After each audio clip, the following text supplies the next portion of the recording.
Good afternoon. I'm going to call the regular Parks and Recreation Commission meeting to order for Wednesday, July 25th, 2012. If we'd all rise for the pledge, please. Ready, pledge. I pledge allegiance to the flag of the United States of America and to the republic for which it stands, one nation, under God, indivisible, with liberty and justice for all. Great, thank you all. Ms. McGill, would you call roll, please? Chair Wiscombe. Here. Alley. Here. K-Spear. Here. Ferrara. Here. Gonzalez. Here. Longstreet. Here. Intern Yee. And Trent Acosta is not present. Thank you, Ms. McGill. Okay, I have the pleasure of introducing two new commissioners that we have. On my right is Christina Gonzalez, and welcome to the commission. It's a pleasure to have you here. Would you like to say a few words? Thank you, and I'd just like to say I'm very excited to be joining the Parks and Rec, and I look forward to serving our community. Great. Thank you very much, Ms. Gonzalez. And on my left, I have Megan Alley, and we welcome you, Megan, to the Parks and Recreation Commission, and it's a pleasure to have you. And would you like to say a few words? Yes, thank you, Chair Wiscombe. I'm just honored to be here. I'm looking forward to learning about all the great things that the Commission does and about the department, and it's just a real honor. Thank you. Thank you very much. Chair Wiscombe, if Yes. I might add a comment. Yes. I think this is rather a historic moment for the Park and Recreation Commission, and I'm sorry, I'm probably going to embarrass her. But this is the first time that the Park and Recreation Commission has had a former member of the Santa Barbara Youth Council on the Park and Recreation Commission. And for commissioners that are newer to the board, Christina Gonzalez was president of the Santa Barbara Youth Council when the Youth Council prioritized the funding and designation of 1235 Chapala Street as the teen center, and worked with the group of youth council members and staff to actually make that happen. And so it's really quite an honor that we have a youth council member who's gone on in life and come back and wants to serve on the commission. So I wanted to note that because it's really a significant achievement for all of us. So welcome, Christina. I would just like to say that that's what we hoped would happen, is that we would develop leadership for our community, and really appreciate that you're back. Thank you, and I just wanted to say thank you to Mrs. Rapp and everyone for allowing me to have this opportunity. And it's really because of Parks and Recreation that I've been able to become the woman I am today and continue to be. So I just like to thank you all for all the programs that we do, and I hope to continue and help improve them. So I look forward to it. Thank you. Great. Thank you very much. We welcome you both. You're great assets to the commission. Yes. Well, I would just like to add that we have another member of the Youth Council sitting to my left, and perhaps someday he'll come back to join, as Christina has done.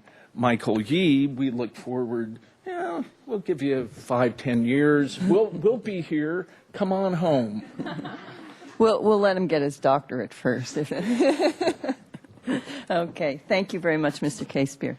Okay, we're going to move on to changes to the agenda. Ms. Rapp, do we have?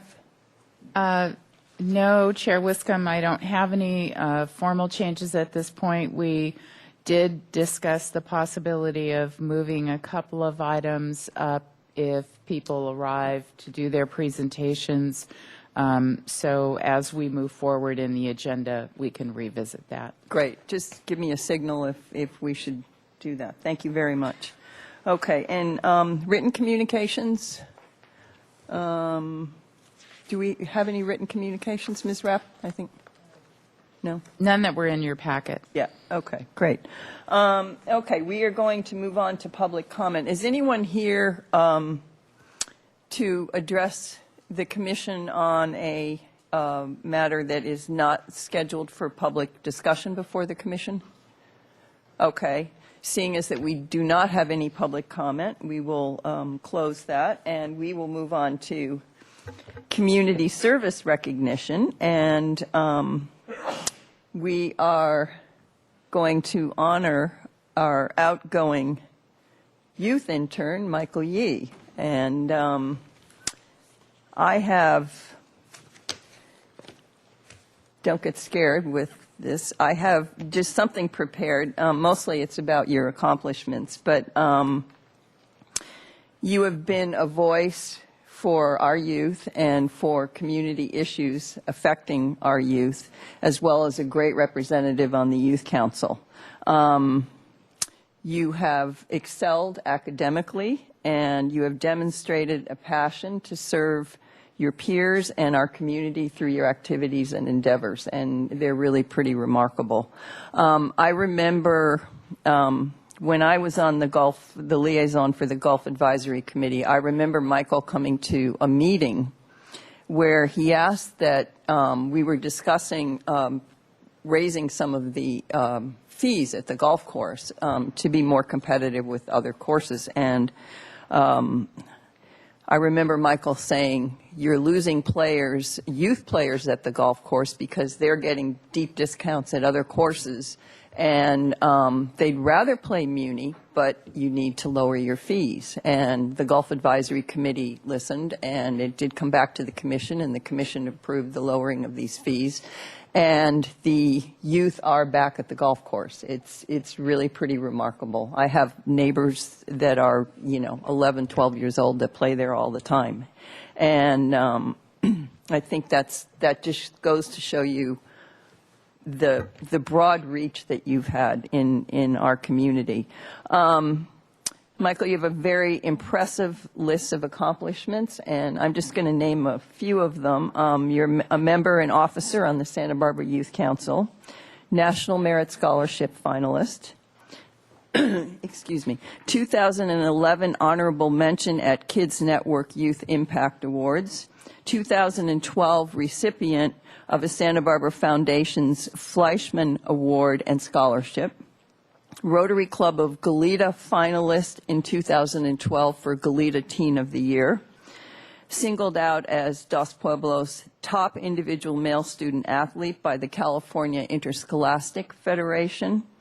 And I also read a little blurb on the internet that while you were busy playing golf for the Dos Pueblos Chargers, you gave the team a clutch win in a tournament in March of 2012. That looked pretty exciting. So on behalf of the commission, we want to thank you for your service. You've just been a remarkable asset to the commission. And I know that, we all know that as you open this new chapter of your life, going to Williams, that you are going to excel academically and athletically, and you will continue to serve your community because it's clear that that's very important to you. And whether that's your college community or your home community or wherever it is, it's wonderful that you'll do that. So we're going to miss you. And I'm sure some of the other commissioners have something to say. Yes. Mr. Ferrara, do you? Michael, I don't know if you're ever going to get into professional golf, but I would sure like to be able to say sometime in the future, I used to sit on a commission with that guy when you get all the notoriety that that other great golfer has recently. Tiger Woods will be Michael Yee instead now. Congratulations. Good luck. Michael, Lunke? What impressed me is the amount of interest you took in the budget items.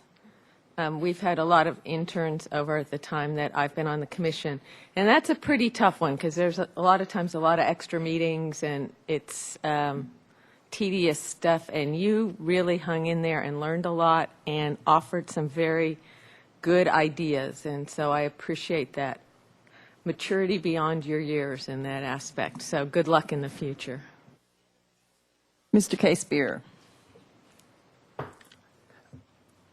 Our world is in good hands with Michael Yee.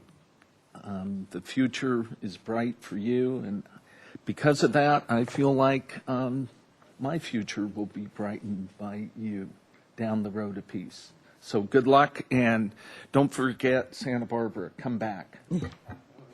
Thank you. That was very well put. On behalf of the Parks and Recreation Department and the Commission, we would like to present you with this Community Service Recognition Certificate. Thank you so much for everything.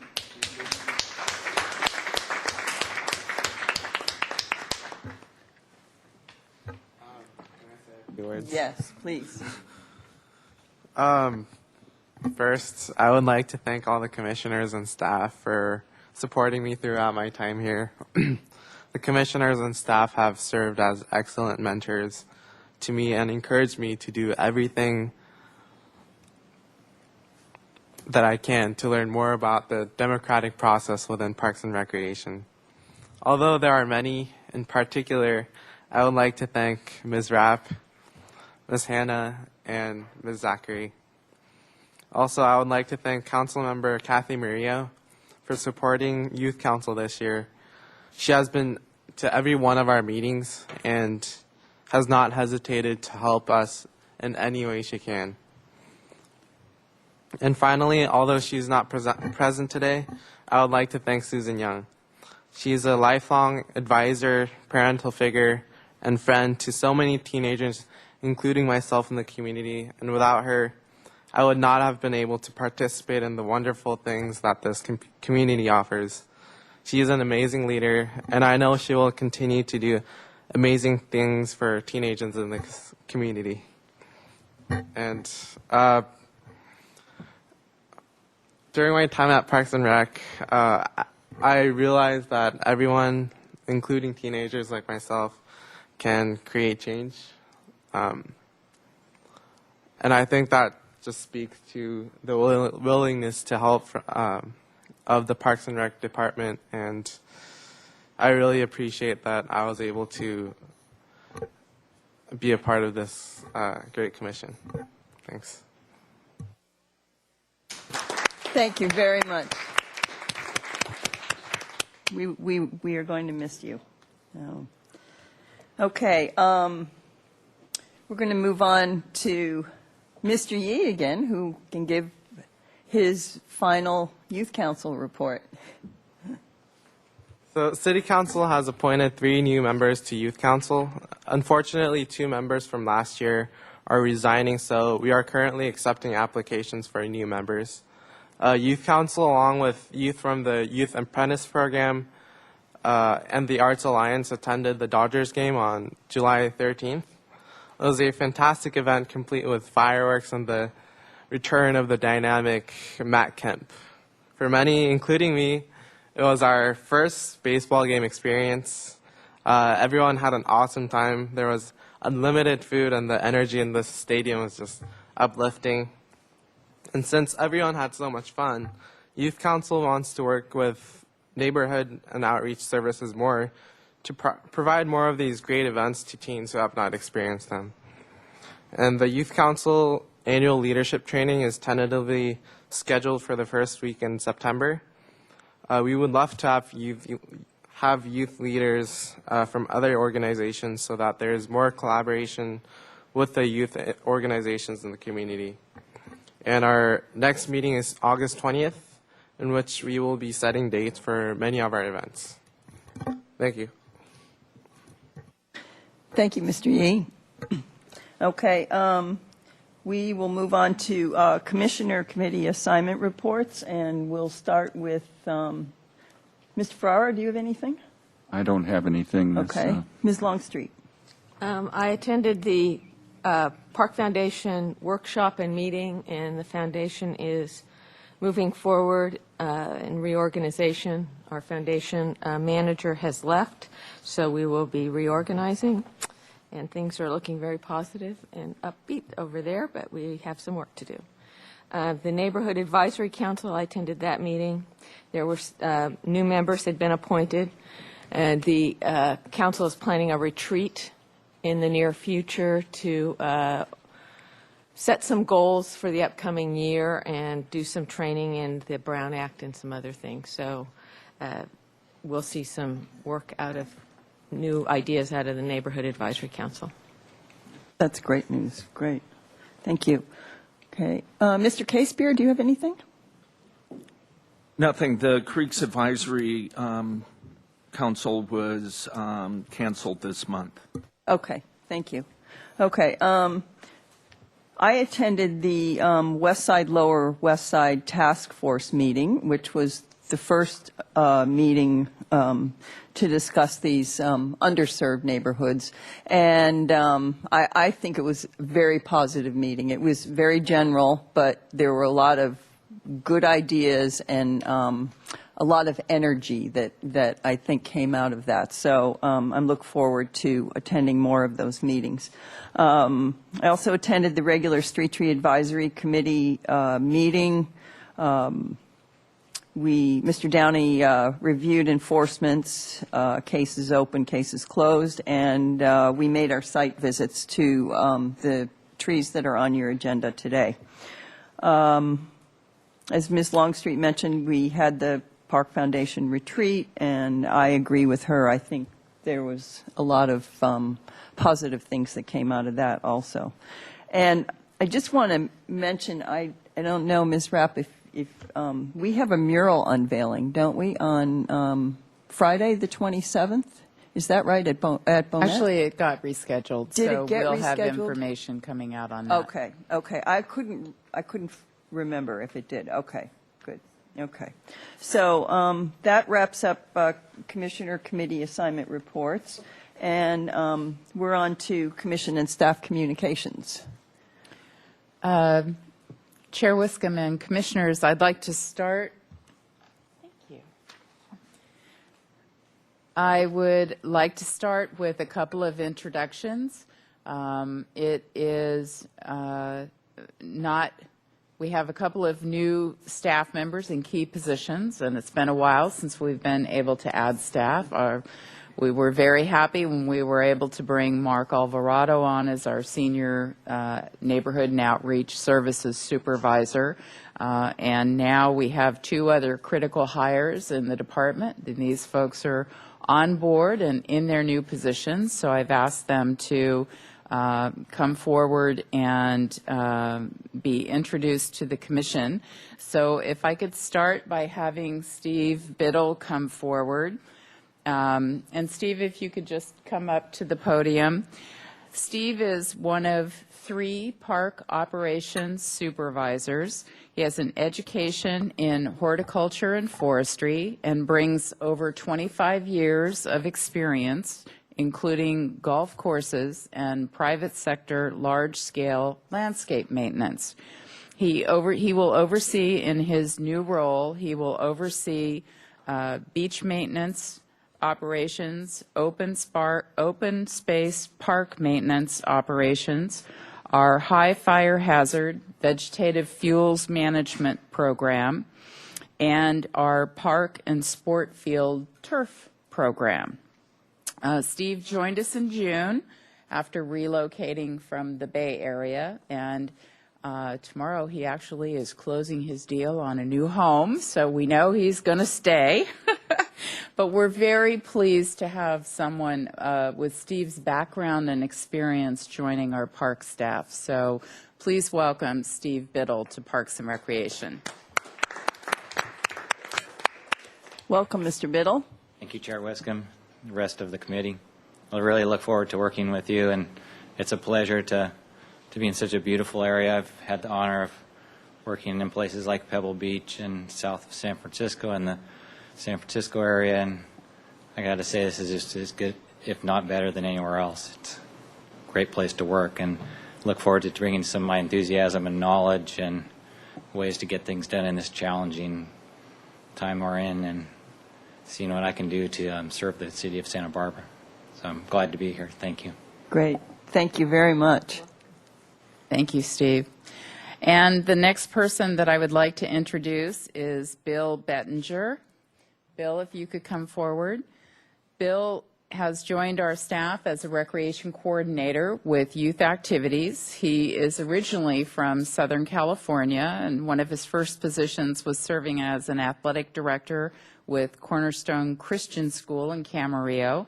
After that, he headed up to the state of Washington, where he did 2 10-year stints, first with the city of Redmond Parks and Recreation, where he was the liaison with the local school district and oversaw sports, fitness, and aquatics programming.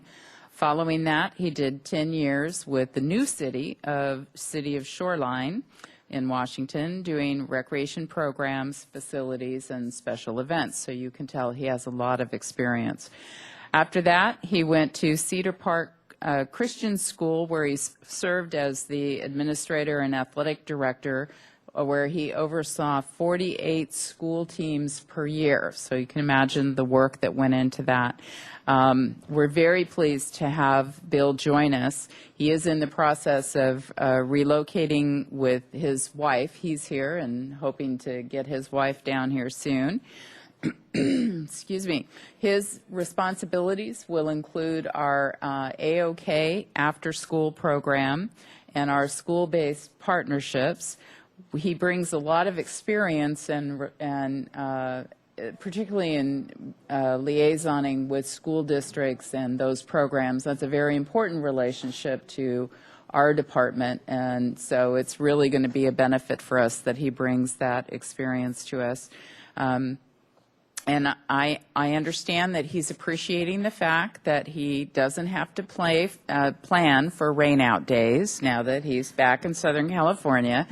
And Terry Brown tells me he hasn't really learned that he doesn't have to wear a tie every day. So please welcome Bill Bettinger to Parks and Recreation. Welcome, Mr. Bettinger. Please tell your wife that it's sunny down here, so she ought to get down here quickly. Most definitely, yes. Chair Wiscombe, Commissioners, Ms. Rapp, thank you for the opportunity to join the Parks and Recreation family. I'm looking at commissioners, and with your busy lives, I don't know how you have time to do what you do, but I'm glad that you do what you do on behalf of Parks and Recreation. Like Steve, I really want to join you in serving the community. I want to do exactly what you're doing, but I appreciate the fact that you're advocates for the programming that we are following through on. I appreciate the fact that you become eyes and ears for the department. So I want to serve alongside you so that we really can build a healthy and happy Santa Barbara. Thank you. That's great. Thank you so much for that. Wonderful. And I have a couple of other business items. First off, this happens more often than not. We do not have any tree items for the month of August, nor do we have any pressing items that need to come before the commission. So our recommendation, and it's not before you for action, but our recommendation is that we cancel your regular August meeting, so staff will proceed with that noticing. But I did want to just give you a heads up that we would be doing that. And Fiesta is just around the corner. Fiesta is next week, and I thought I would just briefly overview the role that Parks and Recreation plays with Fiesta. Susan Jang Bardick on our staff is the lead city person who coordinates with Old Spanish Days. She coordinates all of the different city departments' input into Fiesta, all of the different city services that are provided to support Fiesta. And for Parks and Recreation, Fiesta takes place in several of our park venues, from Pershing Park to Plaza del Mar, to McKenzie Park, to Plaza de la Guerra, et cetera. So we're very involved in all of the activities. Old Spanish Days is the coordinator of all of their activities, and they are a separate nonprofit foundation. But it's a very busy time for city staff throughout the city, both police, fire, public works, and parks and recreation. And of course, we're prejudiced. The highlight of the Fiesta Week is, of course, the Children's Fiesta Parade, which we organize and put on, and that will occur next Saturday. And I will be sending out an invitation to all the Park and Recreation Commissioners so that you can attend. And we have a special VIP seating area, so we'll include information on that. But I wanted to have you put that on your Fiesta activities schedule so that you knew that that was coming up. And that'll be not this Saturday, but the following Saturday. And that concludes my comments on that. Thank you, Ms. Rapp. For the new commissioners, if you have not been to the Children's Fiesta Parade, it's really, really fun. Really, a great event. So I hope you will attend. Okay, we are moving on to agenda item number 3, which is summary of council actions. And Ms. Rapp, did you have highlights that you wanted to discuss here? Yes, I will. We have some newer commission members. So I will go through these. There's a longer list than normal. These are the activities that have gone before City Council since the last commission meeting. And this is very typical of year end. So you'll see that there are 3 contracts, 3 leases, and then in addition to that, we have 2 grants. So the contracts, our department administers the city-funded contract with the downtown organization for the maintenance of State Street and some of those adjacent areas. So this is the approval of that contract. 50% of that contract is funded through the general fund and 50% is funded through the downtown parking operation. And the second contract is number 3, which is with the Santa Barbara Swim Club for the use of Los Baños Pool. And that's a contract that is a 2-year contract. And then item number 5, again, referring back to our after-school programs. This is our contract with the Santa Barbara School District for our jointly funded and operated after-school programs. And we have several leases. Item number 2 is a rental agreement for a Parks and Recreation property. It's actually a residential property that's part of Hilda Ray Park, and that property actually goes through a process where it is a competitive process, goes into a low-income family, and so this is a renewal of that rental agreement.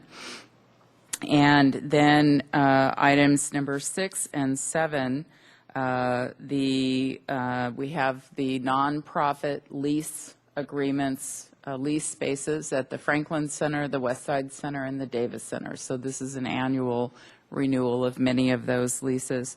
And then number 7 is for the Santa Barbara Zoo. Staff have been in the process of negotiating a new contract, a new lease agreement with the Santa Barbara Zoo over the last months. So we're really pleased that this was approved by council.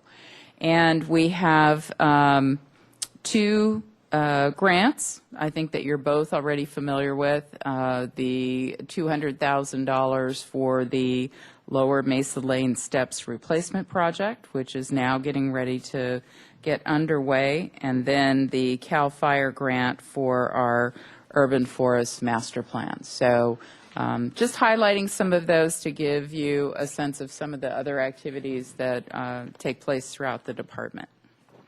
Great. Thank you very much for that. Okay. Agenda item number 4 is approval of the minutes from the regular meeting on Wednesday, June 27th, 2012. Does anyone have any comments or changes? No, I would move approval of the minutes of June 27th. Second. Okay. Any discussion? Okay. All in favor? Aye. Aye. Okay. That passes unanimously. Before you go on, this is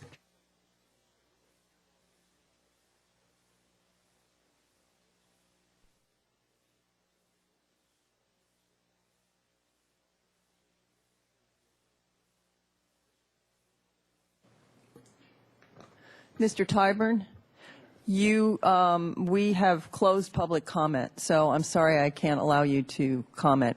Public comment occurred probably 10 minutes before you came in, so I'm sorry. You ought to be happy. So, okay. Excuse me, Mr. Tyburn, Mr. Tyburn. Mr. Tyburn, we've got your correspondence. You got my correspondence? Yes. Now, we cannot discuss this. Thank you. Okay. Due diligence. We are going to move. Your job. Due diligence. Mr. Tyburn, I will ask that you stop talking now, or What? I will have Why don't you dismiss the board? recess Television the audience meeting. might indeed listen to my comments. The mic. Okay. We're going to move on to Street Tree Advisory Committee items. Agenda item number 5A1, which is 419 West Islay Street. Mr. Downey? Chair Wiscombe and Commissioners, 419 West Islay Street is a Calabrane pine, fairly young. The applicant is having issues with their sewer lateral line. The tree is healthy and the city maintains it. The Street Tree Advisory Committee reviewed the application materials and determined that the reasons didn't justify the removal. If the commission denies this removal, staff will work with the applicant to discuss the repairs of their sewer line, and if those repairs would put this tree in the way of those repairs, staff will remove the tree. The Street Tree Advisory Committee is recommending the application be denied. Okay. Thank you, Mr. Downey. We don't have anyone for public comment on this item, so I'll open it up to the commission for discussion and questions. Yes, Mr. Ferrara? I would just make a motion, unless anybody wants to have a discussion, that we concur with the Street Tree Advisory Committee and staff's recommendation to remove the tree at 419 West Islay Street. Second. Okay. Anyone else? Any further discussion? All in favor? Aye. Any opposed? Okay, fine. That carries unanimously. Okay. We are moving on to 5A2, which is 1424 Pacific Avenue. And we do have a public speaker for that item. So what we will do is Mr. Downey will give his report, and then I'll take questions only from the commission to Mr. Downey, and then we will ask the speaker, Elise Anderson, to step forward and speak on the issue. Okay, Mr. Downey. Chair Wiscombe and Commissioners, 1424 Pacific Avenue, at the back of the property on Santa Rosa, is a tree that is actually in the parkway and a city tree. It's a Java plum. You probably didn't recognize it. To be frank with you, neither did I. So we had to identify this one. We have 4 of these in our inventory throughout the city. So it's pretty darn rare. The Street Advisory Committee reviewed the application and the application materials, looked at the tree, and since we've determined that this is a city tree and the city can provide maintenance for it, their recommendation is to deny the application. Staff, if the commission concurs with that, staff will immediately provide trimming maintenance for this tree. Okay, fine. Thank you, Mr. Downey. Does anyone have any questions for Mr. Downey? Mr. Ferrara? I noticed, Mr. Downey, there are all kinds of utility lines running in and out from every direction, it seems like, from the tree. And so just a question, will the city then get together with the utility companies to determine who will actually do the pruning of the tree and making sure that everything's okay as far as the utility lines are concerned? Chair Wiscombe and Commissioner Ferrara, the high voltage lines are already being maintained by Southern California Edison. The other lines are designed specifically to be in proximity to the trees, and staff will address those lines when we trim the tree. Thank you. Any other questions? Okay, I'm going to open it up for public comment, and we have one speaker on this item, Elise Anderson. Welcome. Yes, please step up here, and I'll turn on the mic for you. Welcome.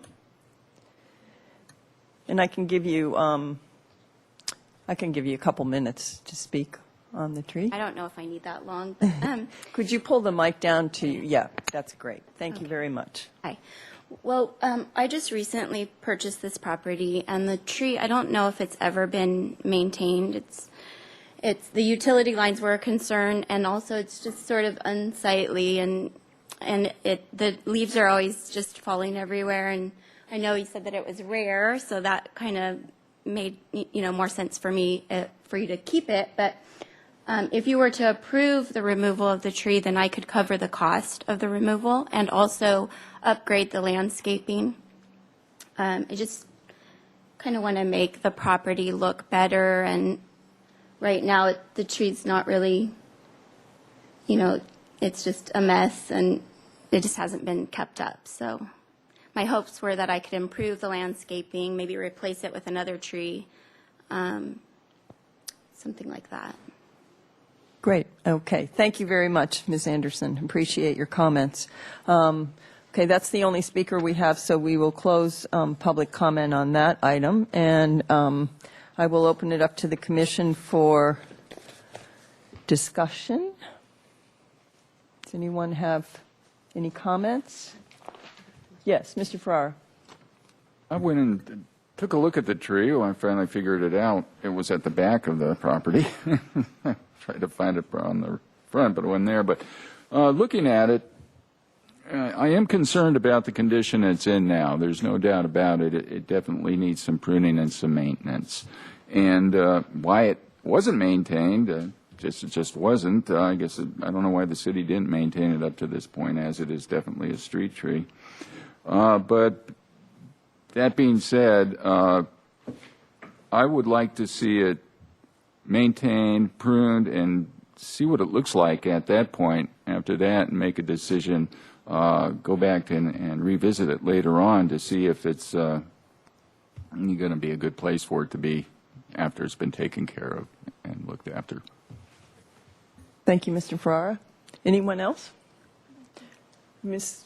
Longstreet. I would just make a motion, and by preface it by saying this is a street tree and a publicly owned tree. So those are the trees that, for me, are the most important. And I'm glad to see it's going to get some tender, loving care. But it is a large specimen, and if we only have 4 of these in our community, that's important. So I'm very pleased to hear that it will be trimmed as soon as possible. So I would move that we concur with the street tree recommendation to deny the removal of the tree at 1424 Pacific Avenue. Second.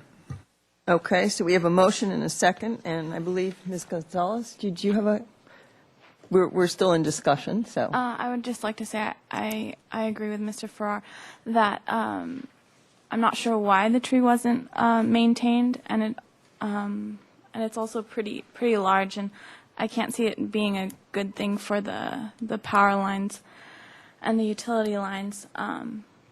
But I definitely think that idea was a great idea of maybe seeing how it looks pruned and maintained, and then maybe possibly revisiting it at a later time. Okay, thank you.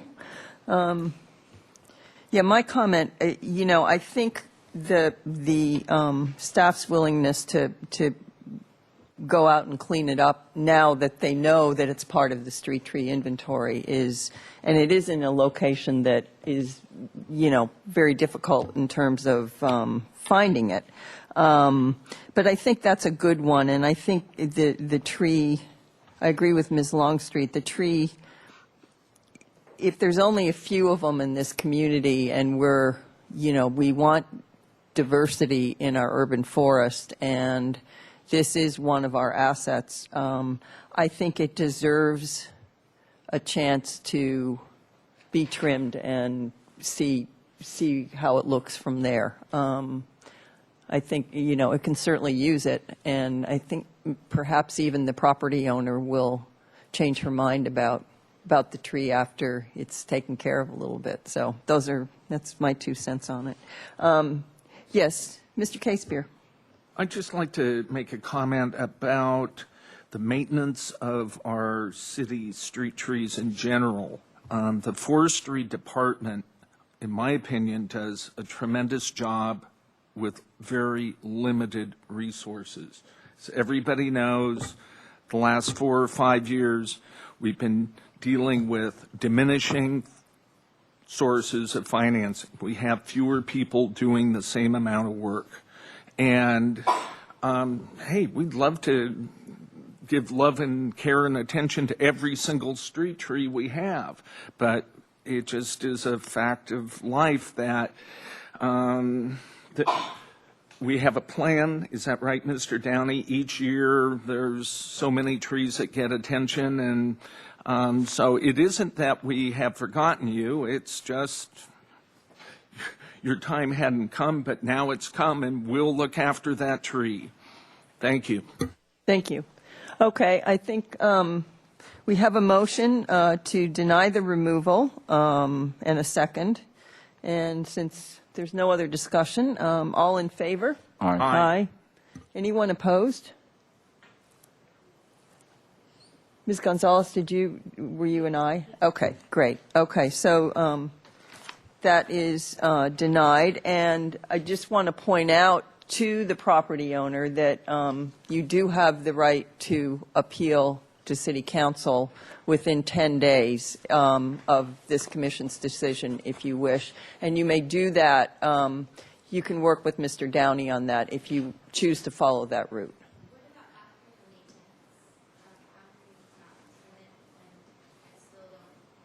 It would be another application. Yeah. Correct? Yeah. That's.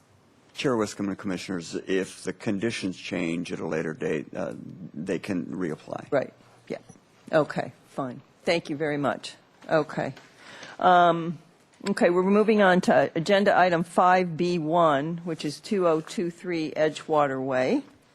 Mr. Downey. Chair Wiscombe and Commissioners, 2023 Edgewater Way was reviewed at this commission in April 2012. The property owner and applicant requested at that time that the item be postponed to allow him time to provide an arborist report and a tree replacement plan. He has since submitted those materials, and they're in your packet. The tree is an Aleppo pine that has been pruned into this small space between the two properties and the high voltage lines.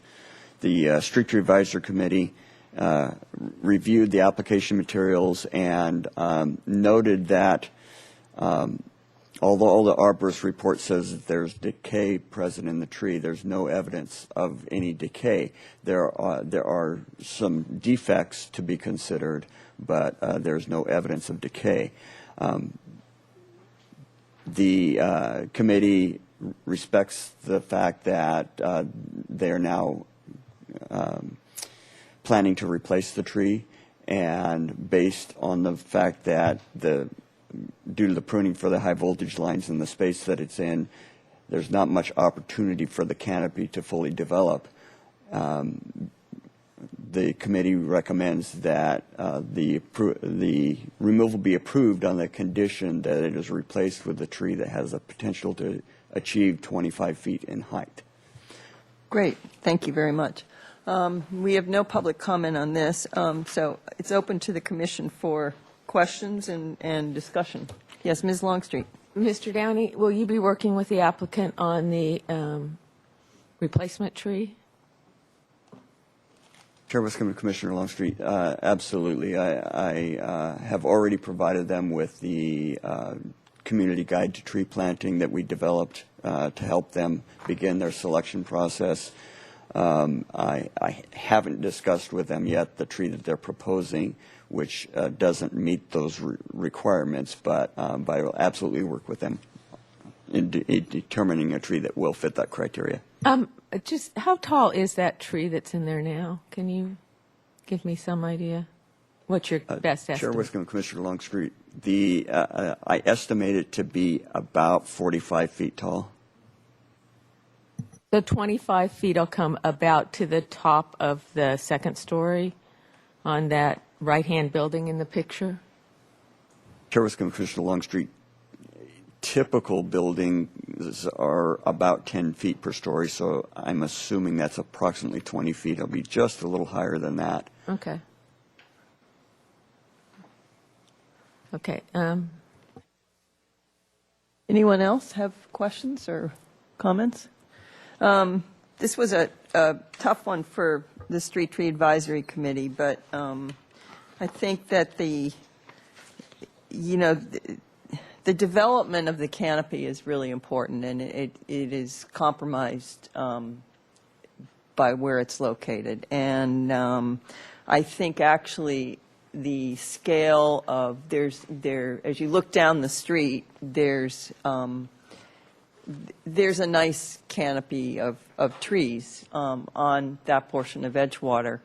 And I also feel that a tree of 25-foot height would be more appropriate in this space between these two dwellings. So I absolutely support STAC's recommendation to approve the removal on the condition that it's replaced with a tree with a minimum 25-foot height. Yes, Mr. Ferrara.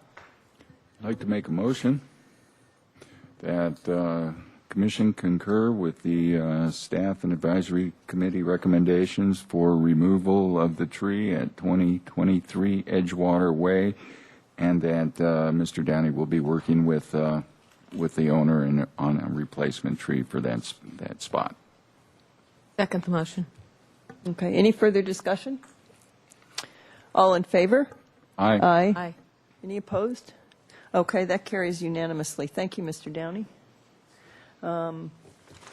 Okay, we are moving on to agenda item number 6, which is Street Tree Master Plan Review. Ms. Zachary, welcome. Chair Wiscombe and commissioners, I'm going to do an introduction to the two items that you'll be hearing about, and then turn presentations over to Mandy Burgess and Chris Braden. And I'd first like to say that over the last 4 years, the Commission's received a range of reports on projects and programs that we've initiated for the Urban Forest Program. Starting in 2008, we updated our tree inventory. We did an iTree assessment. We developed education and outreach materials. We updated our web page. The tree ordinances were updated. We moved forward with doing workshops for contractors and other individuals. So a lot of activity has occurred. The Street Tree Advisory Committee and the Commission approved new designations for Upper State Street, which was a watershed event. And we've been sort of laying the groundwork to move forward with developing an urban forest management plan. We recently were awarded a grant to move forward with that. But we also have a few things that help us sort of make sure our baseline is in good shape before we embark on that project. And we identified 2 projects that we wanted to pursue, which we began in May of this year. One is a review of the Street Tree Master Plan, and the other one is a tree canopy assessment focused on parks where we were unable to count all of the trees because they were open space, undeveloped, and probably wouldn't have been a very productive use of resources, of which we had very few. So we're putting ourselves in a position, and we'll be back in front of the Commission the September meeting talking more about the work program for the Urban Forest Management Plan. This is a team effort. We have an urban forest superintendent. We have forestry staff that are out in the field. We have people such as myself and the parks manager, We have Mandy Burgess, who's been working on forestry projects and programs for the last 3 years, I think. And all of us are involved. Today you get to hear from two of us. Mandy is an administrative analyst now in the administration division, a permanent part-time position that began fiscal year 13. So the Urban Forest Management Plan is a project that she will be directly involved in moving forward. And Chris Braden came on as an intern in May to work on these two projects, and we've actually had him working on another project as well. And as a way of introduction, Chris has a degree in forestry from Humboldt State University, so trees and forest, and is something that he brought experience to the department, and he's getting a little urban forest experience. He's worked at the Forest Service. Now he's getting the experience working for a city, so he will be doing the second presentation. So with that, I think I will turn it over to Mandy. And would you like me to do the slides, or? I can do it. There you go. Thank you, Ms. Zachary. Welcome, Ms. Burgess. Thank you. Nice to see your face. Okay, so hello. Thank you for letting me present this information. I'm here to talk about the recent review of the Street Tree Master Plan. Before I dive into that, I want to give just a little bit of background. What the Street Tree Master Plan is, oversight of it, and reasons why designation changes happen. So the Street Tree Master Plan is a living document and database tool. It's maintained by the Forestry Program. It specifically is an Excel database, and it's used on a regular basis to assess planting options and maintain street tree diversity. So it establishes these guidelines in our public right-of-ways. It was adopted by Council in 1977, thereby making a public document that goes through a public review process. The first stop in that process is the Street Tree Street Tree Advisory Committee. They were established in 1979 and advised the department and staff regarding changes to the Street Tree Master Plan. And of course, final decision-making lies with the Parks and Recreation Commission. So there's a variety of reasons why the Street Tree Master Plan is updated or changes. These can be in relation to spacing issues or performance, such as pests or health problems, aesthetic appeal, or to increase diversity. There's maybe a tree is no longer available. And then to address infrastructure conflicts, such as overhead utilities or sidewalk management. So the review itself was conducted in May of this year, and it was a comprehensive review to update the database to include dates of designation changes and the reasons for those changes, and at the same time confirm that our database is accurate and up to date since its 1977 inception.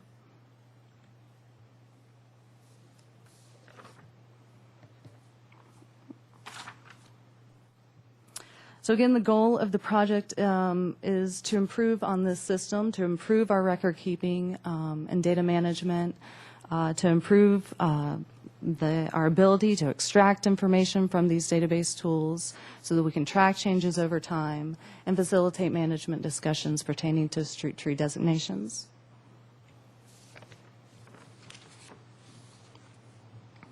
And so the task was accomplished by a comprehensive review of Park and Recreation Commission reports and meeting minutes, Street Tree Advisory meeting minutes, and Parks and Recreation tree information sheets. And this was a literal and a manual review of electronic versions and turning pages in the hard copy versions dating all the way back to 1976. And here's our first table, a little bit of the information that we found. If you look at the first three lines on this table, this is just looking at street segments that have designations versus street segments that do not have designations. So you can see here 969 street segments have a designated street tree, 134 do not. And so total street segments associated with the street tree master plan is 1,103. The next two lines down there are focusing on the street segments with designations. So of those 969 street segments, 295 have had changes from the original document, the rest have not. And then down on the last two lines, this is a quick comparison of the species occurrence in our street tree master plan versus the species occurrence out there in our population today. So there's 124 individual species designated to our street tree master plan, and there's nearly 3 times that amount, or 368, found in our street population. So Table 2 shows us again a comparison of the species, the top 5 species designated in the street tree master plan, as compared with the top 5 species in our population. And before I get into this, I would like to say there was not, the review was, the goal was not to have an analysis of the data. However, we would like to present some of the information that we can extract from a review like this. And I'm not going to get too into this, but this is one type of information that we can start to look at as questions come up. We can start to look at the abundance of varying species, their function and their value, their performance issues. And again, another way to present this information. This is the top 5 species designated in the street tree master plan. This is a pie chart showing their relative abundance. And the same thing for the trees in our actual population. The jacaranda is the most abundant tree species found both in the street tree master plan as well as in our population. It is a co-designated city official tree along with the coast live oak. You can see the other trees there. And so again, the review was done to improve upon the database, confirm our record keeping, and from this we can start to analyze and understand when and why designation changes happen. We start to see trends over time, we can do that, and compare certain trees, how they function and their value over time. And that is all. I thank you for your time, and I'd like to take any questions if you have them. Thank you, Ms. Burgess. Great report. Does anyone have any questions or comments? Yes, Mr. Ferrara? Yes, I do have a question. I hope I frame it properly. I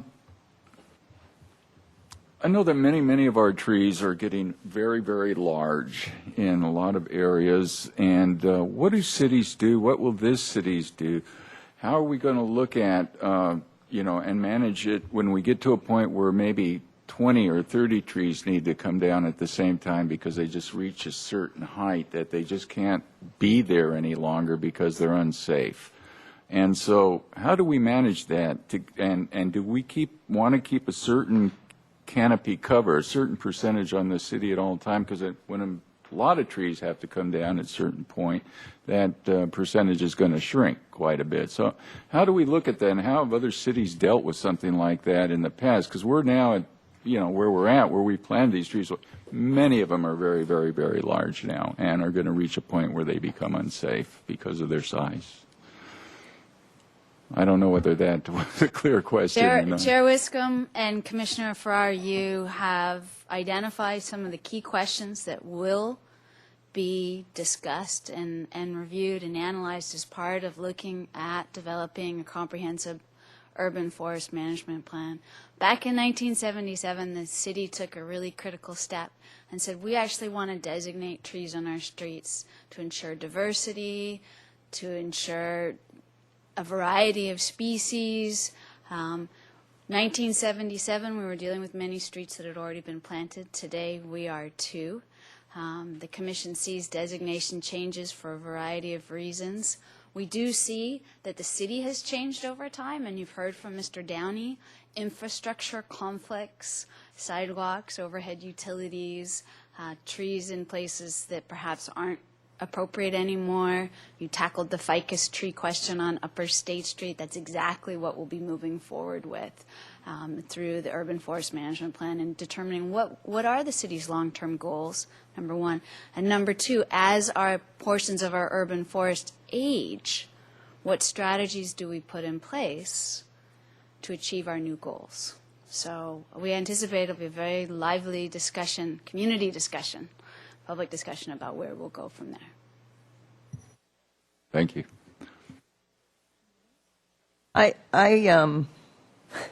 My questions were all related to analysis, and so rather than ask them, because I know that's part of the upcoming process to develop the urban forest management plan, I'm not going to ask that, but how does one determine, okay, we have 68% of other trees that are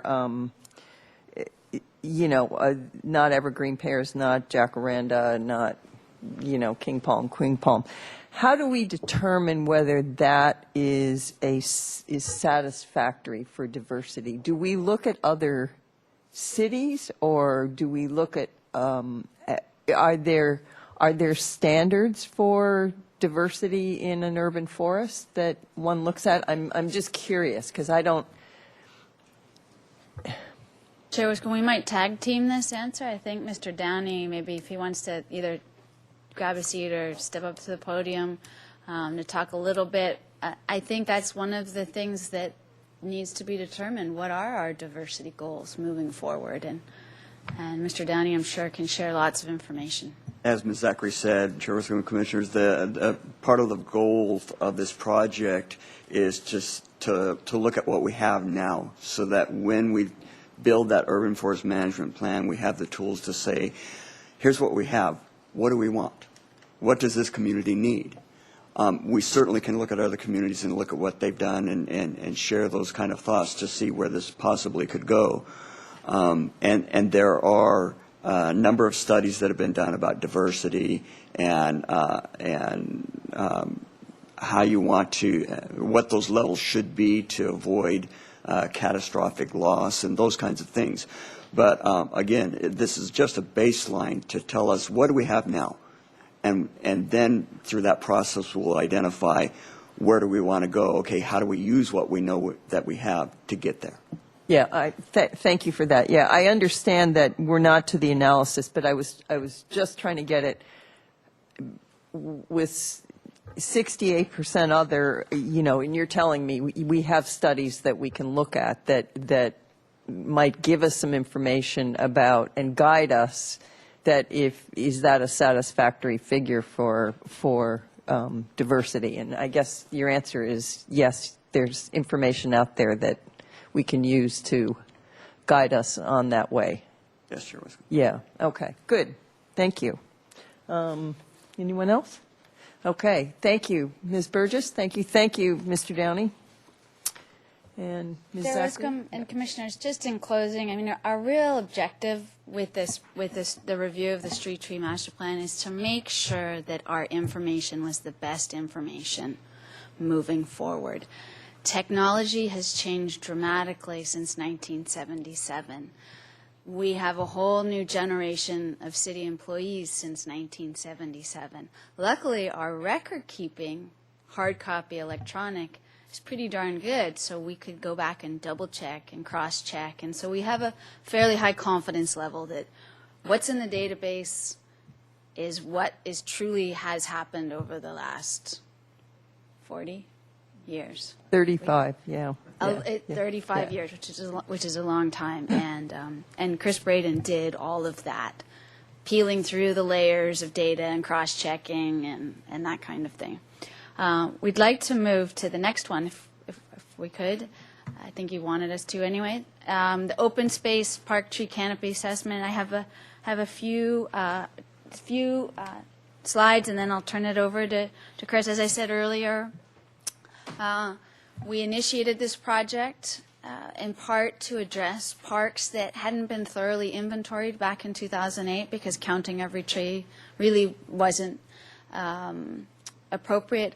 But we also wanted to begin to try to understand tree canopy, how you measure tree canopy, what role our public open spaces provide currently in terms of tree canopy, and then also look at what was in those parks in terms of the types of trees. So it's not absolutely accurate information, we didn't go and count, but the work that was done that Chris will go over with you, as well as field verification, we feel like we really have a confidence level that we know and can speak more about what's going on in these 7 parks in particular.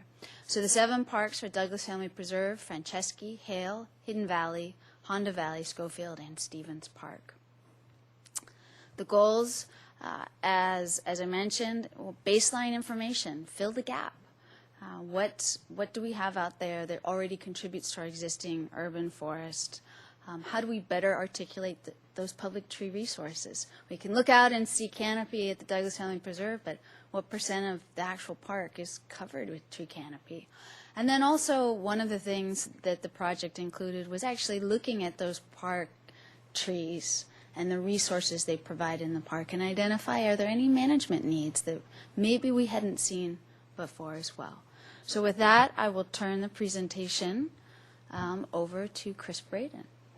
Welcome, Mr. Braden. Thank you very much. Oh, just this here. Thank you very much. Is that okay? No. For Chair Wiscombe and Commissioners.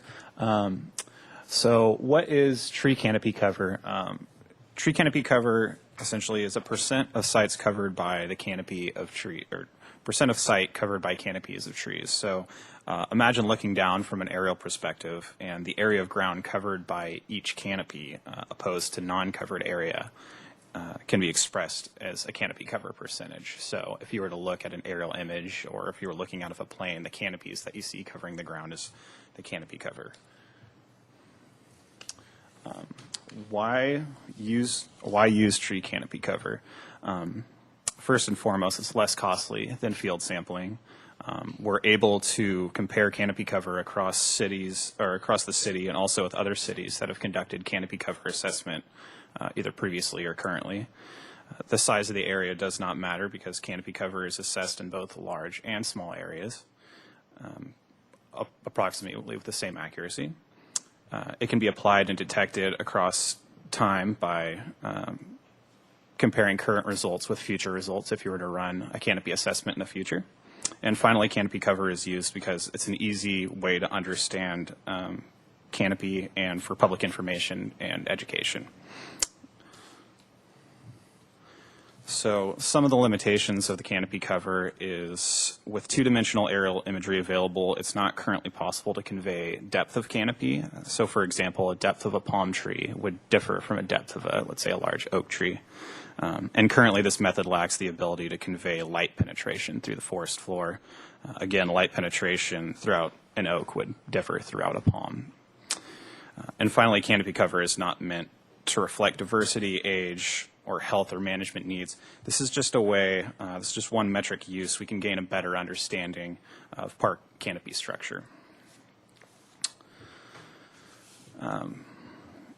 Canopy cover was assessed, so this assessment methodology, canopy cover was assessed using the USDA Forest Service software iCanopy, which is a free software that's available to the public. Anybody could go online and run surveys in the areas that they're interested in.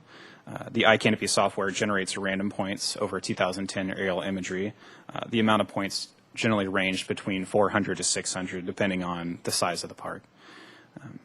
Points are manually identified as canopy or non-canopy areas to establish canopy cover percentage. So assessment methodology, stand characteristics. The diversity, age, and health were assessed using the 2008 partial survey done by West Coast Arborists results in and included on-site field sampling.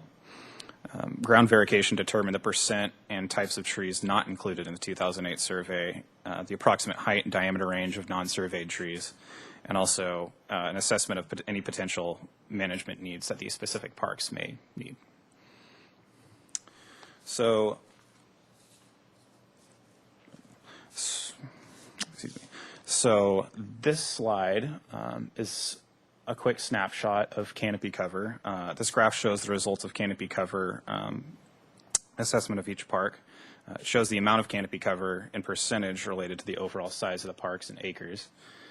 So, for example, Douglas Family Preserve is approximately 70 acres in size with an overall canopy cover of 49%. Hale is 14 acres with approximately 63% cover. And again, these results are not meant to be interpreted or define health or composition of the trees or the tree communities in these parks. This graph is simply showing the results of canopy cover assessment of each park in relation to their size. So again, this is looking at native versus non-native canopy cover. This graph is showing an estimated amount of native and non-native canopy cover, which is essentially extrapolated from the data. So for example, 49% of canopy cover in Douglas Family Preserve, out of that 49%, 39% of that was considered to be native canopy cover.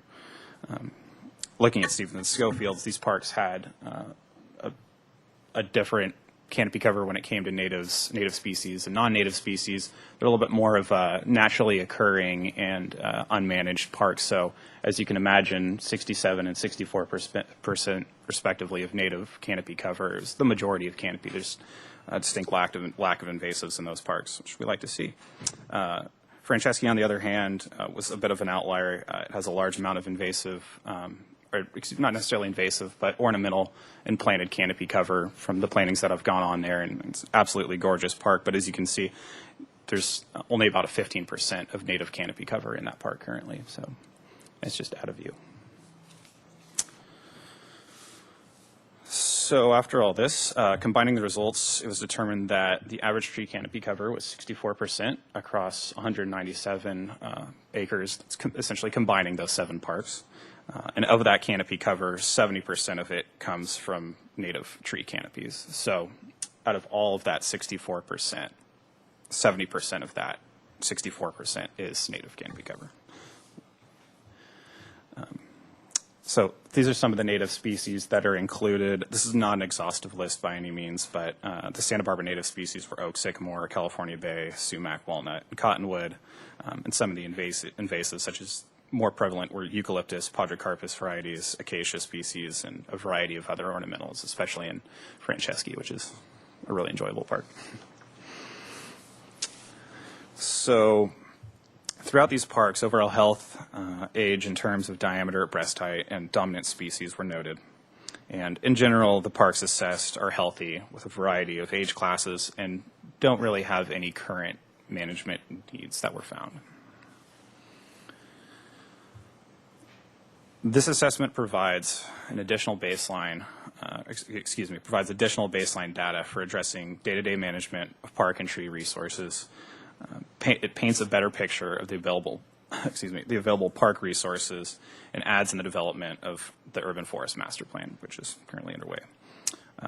It's also another tool that's really helpful when making decisions about urban forest management plan. And that is it. I'd be happy to answer any questions. Anybody else? Thank you, Mr. Braden. Does anyone have questions? Yes, Mr. Farrar? I do have a question. It's just came to me, and I kind of, but it has to do with the whole city and not just the park trees. We have an estimated 250,000 trees on private property. So how do the trees on the private property fit into our master plan review? How are we working with people who have trees on their property to bring them into the fold and try to get everybody on the same page? Has that been pursued at all, or is it going to be pursued? I would think that would be a big part of the plan. Chair Wiscombe and Commissioner Farrar, again, you have asked a question that is a key question. When we think of an urban forest for a community, what are we really talking about? We're doing our job to contribute to what we call the public urban forest. The city also does have oversight over some private trees. As part of the urban forest management plan, we are going to be looking at the whole city as a whole. Now, if the whole city develops, just like our general plan, for example, goals and objectives related to canopy cover or tree species, part of that discussion will include, well, how do we achieve those goals? And are those goals achieved using public resources, or do we also seek private resources to achieve those goals?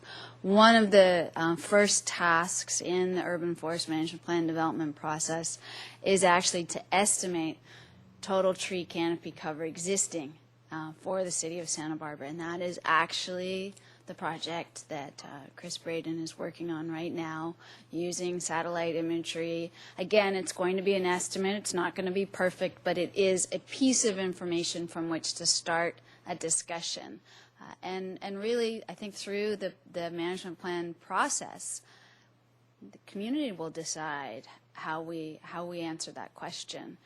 Certainly, the benefits of an urban forest, benefits that we obtain from trees, whether they're public or private, are usually shared at the community level. And how do we work with that in the future? I would add that the development of the Urban Forest Management Plan, is, as the Commission can imagine, will involve quite a bit of public input, and we've worked into the work plan, which you'll hear more about in September, the range and number of public meetings and community discussion that will occur as well. Ms. Longstreet? I'm sorry, this isn't a happy thought, but I'm pleased to see the assessment because, you know, we've experienced some major wildfires in our community. And it's, I think, helps us to know what we have now so that in the future, if something happens, we're able to look at a sensible replacement plan and to also, you know, have a value of what's out there and what we've lost. So I think it's very helpful to look at what we have today as we may have to plan in the future in a less than pleasant scenario. You know, we've seen that happen. So I think all this hard work is important in that aspect. And I also think when you live in a community that takes trees seriously like we do, where we currently, you know, face people every month where we're denying applications to have the trees taken down, we as a government have to really care for the trees we have, and this is excuse me, is part of that. So I'm glad to see this work is getting done. Thank you. Yeah, I mean, I hope that, and I would assume, although we don't know at this point, that there will be a public educational component.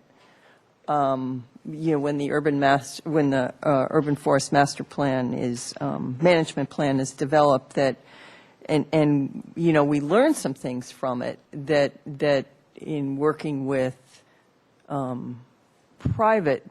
property owners, we can really do a community outreach and education of, you know, what types of things benefit the community as a whole, as well as enhance their property values when it comes to the urban forest. So this report had a little bit more analysis to it than the other one, which was so. But do we know what's the ideal tree canopy cover percentage? Is that have studies been done on that, and that's something that we need to look at in the management plan, or?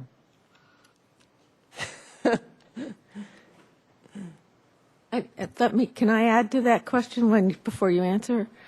When we look at what Santa Barbara looked like 100 years ago, when there weren't those trees on the Riviera, how does that factor in historically? Chair Wiscombe, commissioners, plenty of studies have been done about tree canopy cover.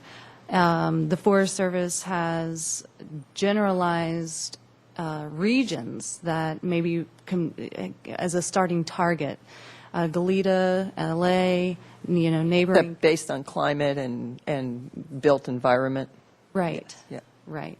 You know, and a lot of it has to do rainfall, you know, east of the Mississippi, west of the Mississippi. And so they've created targets. And that's just one way to compare. You know, again, the city of Goleta has done a canopy cover assessment as part of their urban forest management plan. LA has done a canopy cover assessment, and so you can start to see the, you know, our neighboring cities and towns and start to compare with them. I don't think any one city or anyone has said this is your target. It's really what the city has available and the issues relating to each specific city. But again, you can compare with some of these other studies and some of your neighboring similar environments out there. Okay, thank you for that.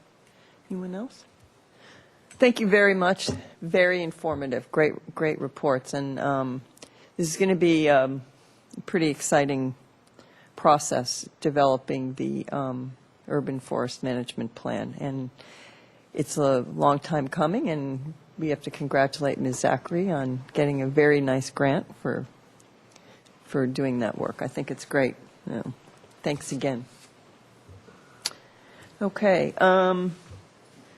We are.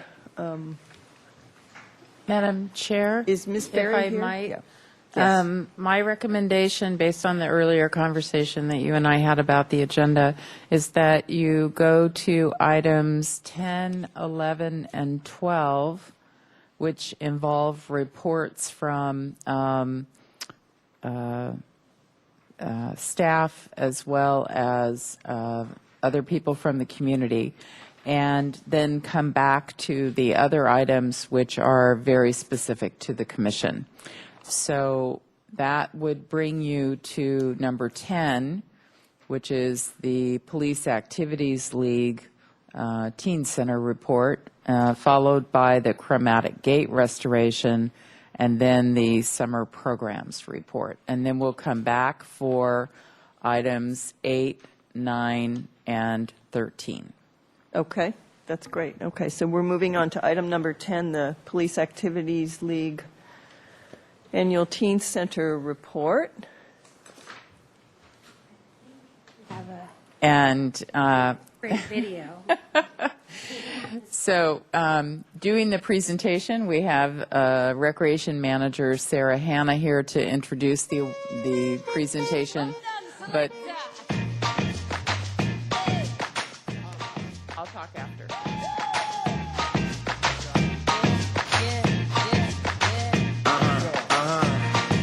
This one goes out to you and yours. Worldwide, I say, hey, I'll be gone today, but I'll be back on around the way. Seems like everywhere I go, the more I see, the less I know. But I know one thing, that I love you. I love you, I love you, I love you. I've been a lot of places all around the way. I've seen a lot of joy and I've seen a lot of pain, but I don't want to write a love song for the world. I just want to write a song about a boy and a girl. Junkies on the corner always calling my name, and the kids on the corner playing ghetto games. When I saw you getting down, girl, I hope it was you. And when I look into your eyes, I knew it was true. I said, hey, I'll be gone today, but I'll be back from around the way. It seems like everywhere I go, the more I see, the less I know. But I know one thing, that I love you. I love you, I love you, I love you. Now I'm not a highly metaphysical man, but I know when the stars are aligned, you can bump into a person in the middle of the road, look into their eyes and you suddenly know. Rocking in the dance hall, moving with you, dancing in and out of. Liven it up, no trees. That was wonderful. So, Sarah, are you going to do? Yeah. Okay. Well, as the commission will remember, one of our budget challenges that we considered and has been implemented, and we're now completing year 2, was the transition of 1235 Teen Center over to the Police Activities League, who assumed all of the costs related to operation of that facility, maintaining that facility would be a teen center open to teens and serving the community. And so to present the second annual report, we have Lori Parker, who is the Police Activities League Executive Director. And Lori, is this your first? My first official year. This is your first year in official presentation to the Park and Recreation Commission. So with that, Ms. Welcome, Parker. Ms. Parker. Thank you, Nice to Commissioners. see you. Thank you for having me. The Teen Center, we're in our third year. As you can see from the video that my program director, Judy, made, is phenomenal. What's important to us is not what we think is important to the kids, what they tell us they need. Most of our families and youth are below the poverty level. So for us, we think, hey, here's a class you can sign up for that's $40, $30, when they're struggling to find food to provide for their dinner. So one of our key components at the Teen Center is free classes. So the Teen Center's free. All the classes are free. You can come in there. Some of the pictures that were up, we've had a knitting club where they've knitted, I don't know if you saw in the paper, but they knitted blankets for all the 29 police cars, black and white. And then they knitted little caps for the Breast Cancer Resource Center. And they did started in the fall, and then it ended just this last June, which was incredible for the youth and the girls learning how to knit and then giving back to the community. And another key thing, we have dance. We were in the holiday parade, the City of Santa Barbara downtown parade. So the girls learned how to do salsa and hip hop, and then they got to perform in the parade, which was really, for them, I think they found prestige in it, like we're going to get to be in the parade. So that was great. Other things that we've had, we have a music component there. We have Notes for Notes. So it's free music classes. They get to record. They have free guitar lessons. So if you want to, pursue a musical career, you can go there and record something and with vocals, and they have a digital kind of DJ thing there. So which is really good, because I don't know if anybody's into music, but it's very expensive to go and seek out and even buy any of those components. So that's all there, free for them. And I said dance. We have computer classes. And then another thing that we just added at the Teen Center is called Gimme 5. And so we're working with Santa Barbara City College and Cal Soap. And so we've added an educational component, not only the classes for entertainment purposes and hobbies, but there's also educational. So we've had FAFSA training. We've had tutoring, scholarship things, helping them merge into City College. We've given field trips to City College and their career program thing that we've had going on in the fall. And so we plan to pursue that into our next fall season. Overall, it's been phenomenal. Over the summer, kids range from 30 to 40 kids. Our youth leadership is active there, so they do all their things. Some of the things that you saw, they do their holiday meals there, where they adopt a little pal from 5 of the Title I schools, and then they kind of do a mentorship for them all throughout the year. And they have a holiday Thanksgiving meal for their families, and they have a spring break camp that they do. And this all sounds great, and I'm kind of an idea person, do this, do that, but I couldn't have done it without Judy. She, I get sensitive about things. I give her this list, and she goes, Lori. But she follows through on everything, and it's so incredible. And getting the kids to the center, she sees firsthand kids that need the mentorship, kids that have been, either abused, come from a bad home, or need that safe spot. And another thing, adding on to that, we have the Summit High. I think you've read the thing where, so we're taking the center and we're using it for Summit High School, and we have an MOU with the county ed department. So during the day, it's for kids that have been kicked out of the traditional school, and they're under the juvenile court community center, juvenile court system. That's run by Fred Razzo. So the kids there go have a safe spot to go to school from 8 to 2, and then they can transition into our after-school programs. So it's just been so beneficial that we have kids on probation or things like that, and they have a safe spot. Because right now their choice is El Puente, and some of them just can't get their high school credits or just can't finish.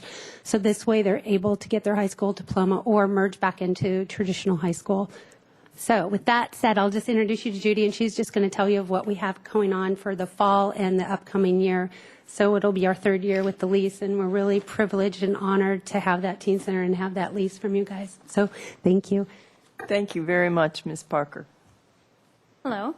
So in August, we're going to be starting our Zumba classes, and Zumba is going to be free to all the girls and boys. And we're also doing jiu-jitsu, which we're really, really excited about.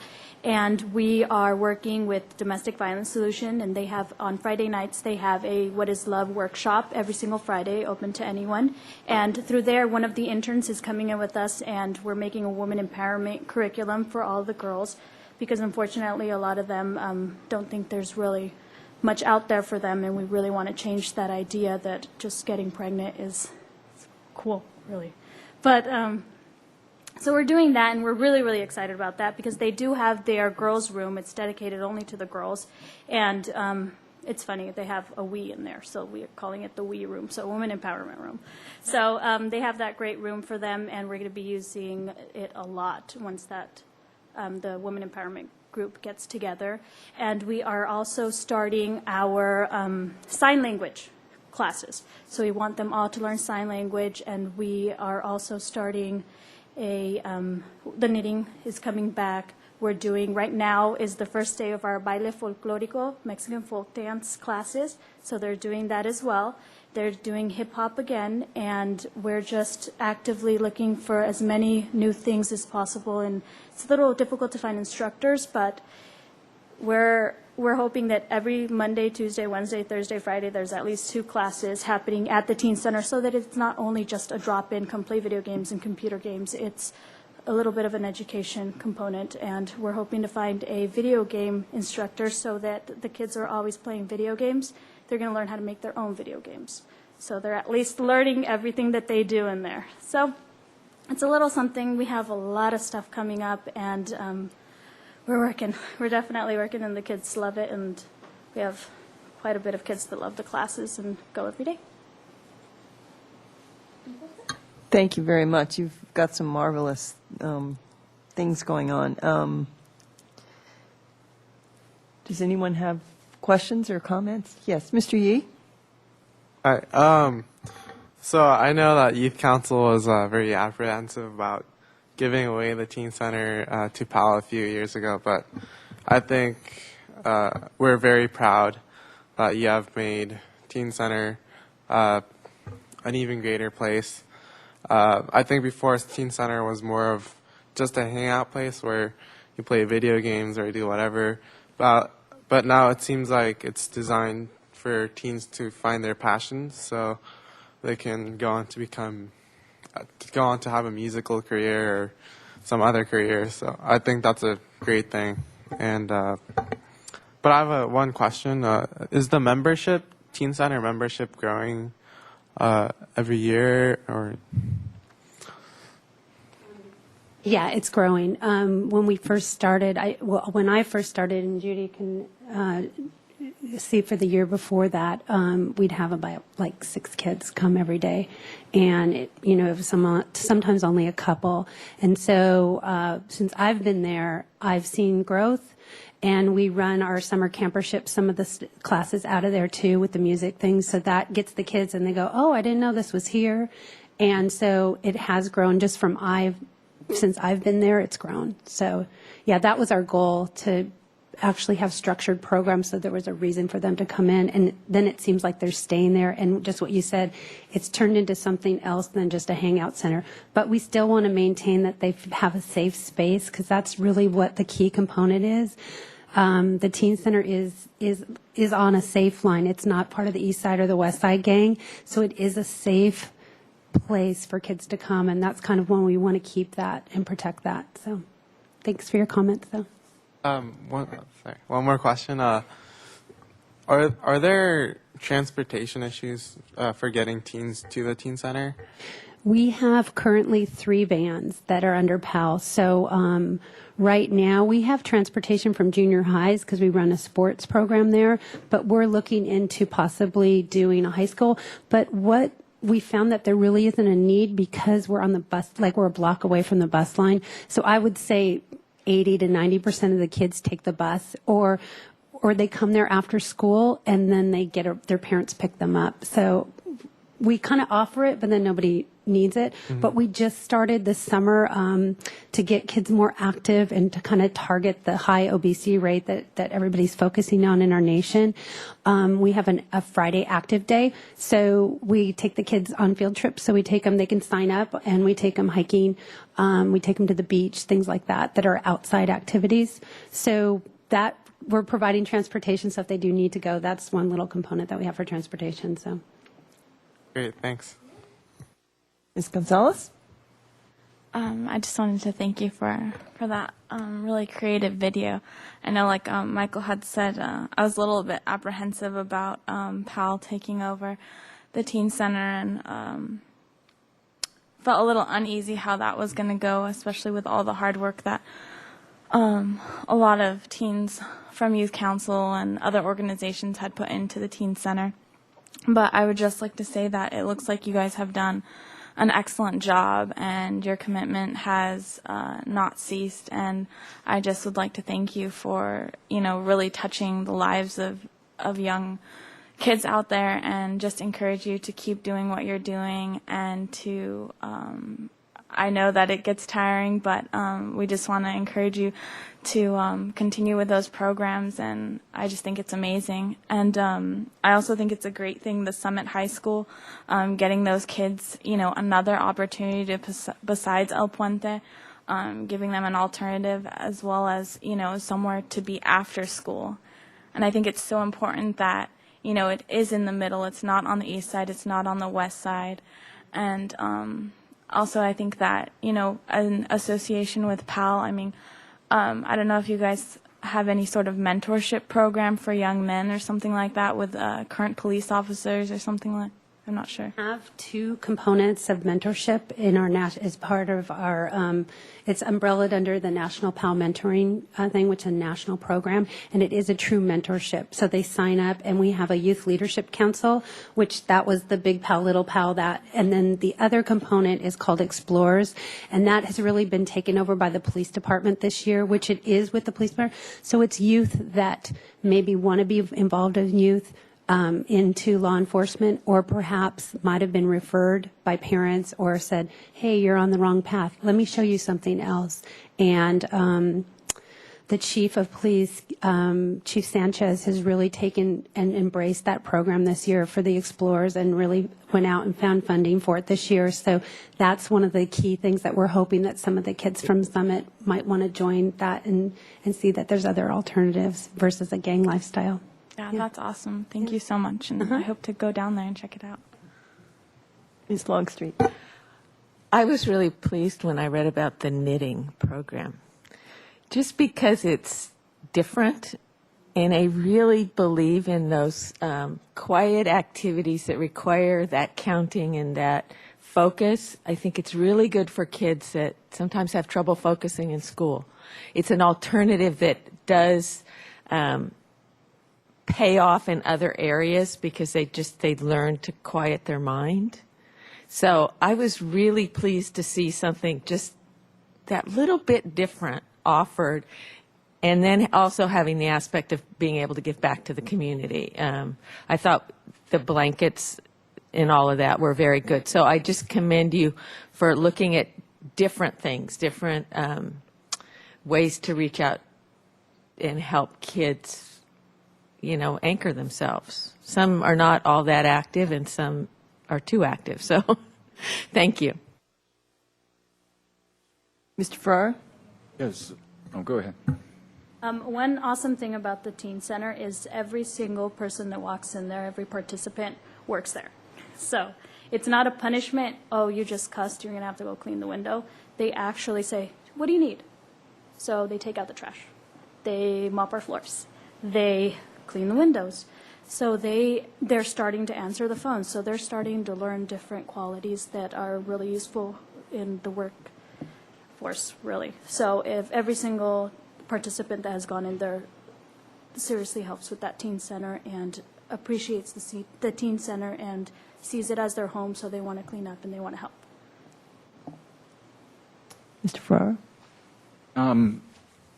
I think you're doing a fantastic job with the teen center. I remember when I first got on the commission, it was a big issue at that time with the commission, and I think you're doing a great job. Are you able to attract kids from the east and west side? Now, I know it's in the center, but are you getting kids from both sides of the city into the center? Yeah, we're getting kids from all over. I think it's once a lot of the kids have been in our programs, like with Campership, which we work with Parks and Rec. They donate quite a bit of scholarships for our Campership program, summer programs, and they take place maybe some at the teen center, and then they're aware of, oh, what else do you have? And so it kind of starts out maybe small, and then maybe they're part of our sports program at the junior high, which we also work with you guys. And then it just turns into something else. So that we get kids from all over. We get kids from Goleta even that come in, and maybe, I think a key component of that teen center is being so close to the bus lines. I think it allows parents easy, accessible, where the kids can take the bus and they go, okay, I'll pick you up at 6 when I get off work. And then as a working parent, I know your child is safe from 3 to 6. And you know they're not walking the streets. You know they're in a center. They're signed up. You know, they can always call the center and check on if they're there. We have the tutoring that, you know, so they can get their homework done. We offer free snacks there. So as a parent, and I know I would feel comfortable leaving my teen there and they would be supervised. So they come, to answer your question, yes, they come from all over. Great, excellent job. I was curious about the Give Me 5 program with City College as a partner. How many teens do you have in that program? Most of it is high school level. We had a tremendous amount of response. We had an AB 140 workshop? AB 540 workshop, and we had parents and kids coming out the front door, so we had to actually have another workshop. So many of our students are probably first-year generation in their family to go to college. So one of the things that we saw such a vital need was to help them transition, and even if it's into City College, and they just think, I can't do it. So what we did was we arranged field trips up to City College to actually get them into the counseling or the tutoring and see, okay, I can do that. I can sign up. And I think it speaks volumes that every one of our youth leadership kids are going to college this year. Every single one, where I think most of them are probably first generation in their family. So the Give Me 5 program is just easy transition. It's helping them fill out scholarships, helping them get FAFSA training. We had some work things, like training things with the culinary schools and stuff like that. So it's just not just hanging out at the teen center. We're transitioning them in and helping them get into college or some kind of trade. That's great. I commend you for thinking outside the box with your programs and your activities, like the knitting, which is totally, I never in a million years would have thought of that. Not in a million years. So Elvia that ran it said this. She goes, I'm going to do knitting. I'm like, you're going to get some girls involved. And you should have seen them when we had a deadline to get the blankets, because we had arranged this thing to give them, and this whole, you know, the news was there because the girls were so proud, and it was all about the girls, and we actually had 2 boys too. So, yeah, you know. I saw them in the there was video. like 10 of them, and they were just knitting like crazy. Like, we got to get these blankets done. They were on a mission. That's great. But, you know, and you're thinking outside the box and providing activities, and the newness of some of the activities is great for these kids. And but you've never lost sight of the goal, which is the most important thing. And you mentioned that, and that's that it's a safe place for them to go. And that's what makes it so successful, is that you're able to combine some good and educational and productive activities for these kids with always keeping in mind that goal. Yeah, so that's important to us. That's wonderful. Does anyone else have anything? Yes, Ms. Alley. I'd just like to echo the sentiment shared by the other commissioners and commend you on a job well done. I used to work on this corner and walked past the teen center many times, and it always looked like something fun was going on inside. And as Commissioner Beebe Longstreet commented on, teaching kids the skills that have been passed down from generations, but not only are you exposing these teens to those skills, but you're carrying them on for future generations. And so knitting and the ballet folklorico are all, just so important to continue and pass down. So thank you for your time and efforts. Really appreciate it. Chair Wiscombe, if I could add some final comments. I just wanted to talk a little bit about the Summit High School and how that came to be at the Teen Center, because sometimes things roll forward and we kind of forget where the impetus came from.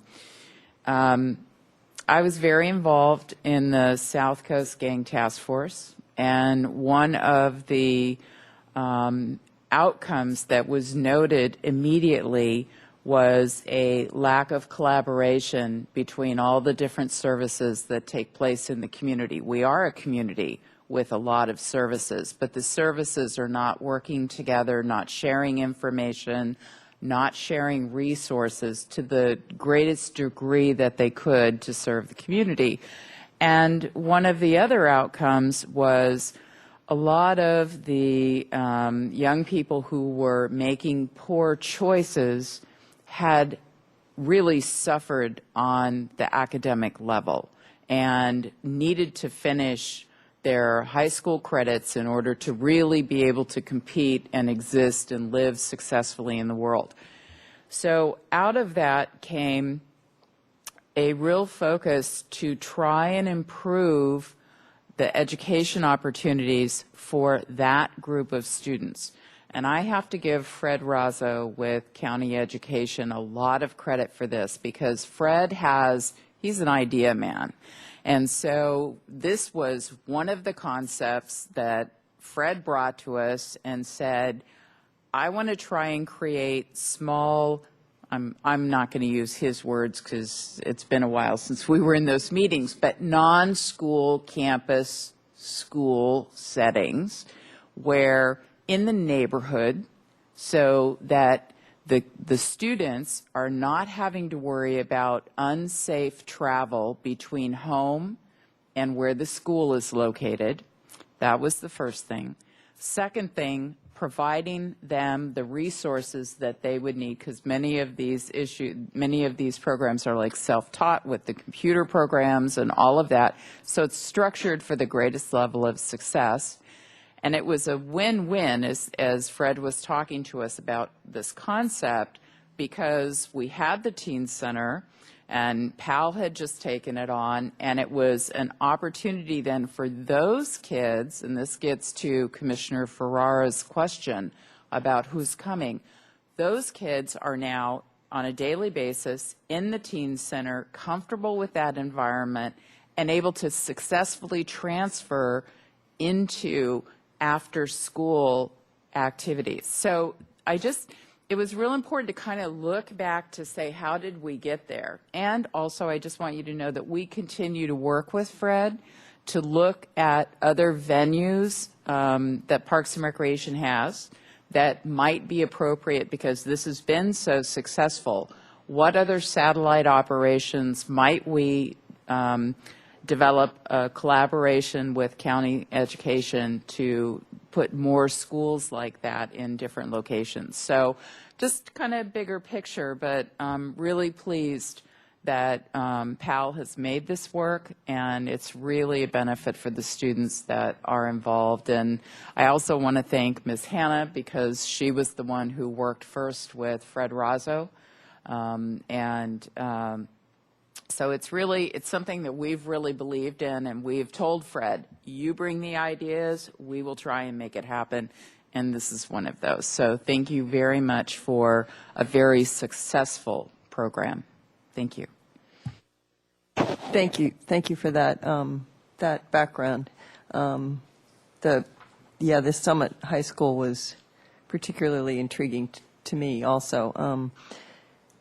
Thank you for the wonderful presentation and video. Keep up the great work. It's tremendous. It's nice, and thank you for coming here and sharing it all with us. Yeah. Okay. We're going to move on to agenda item number 11, the chromatic gate restoration. Ms. Rapp?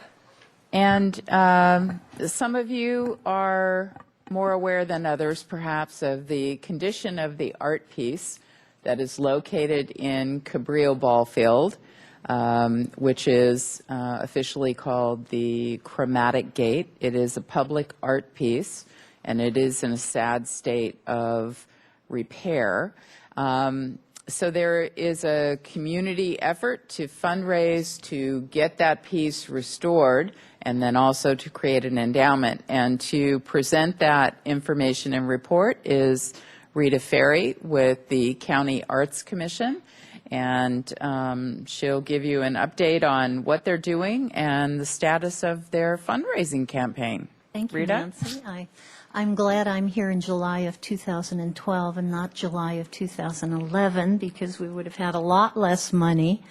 We actually started in 2008. We were gifted about a little over $4,000 from the Herbert Bayer Committee, had some money left over. And the Arts Commission, the County Arts Commission, as you know, the city does not have an Arts Commission, so the county umbrellas the city and the county, both of them, kind of the opposite of what Ventura does. But that money was squirreled away, and we really just started actively in 2010 to raise money. Back in 2008, I was researching the previous construction company that had created the Chromatic Gate in Los Angeles, had changed his name.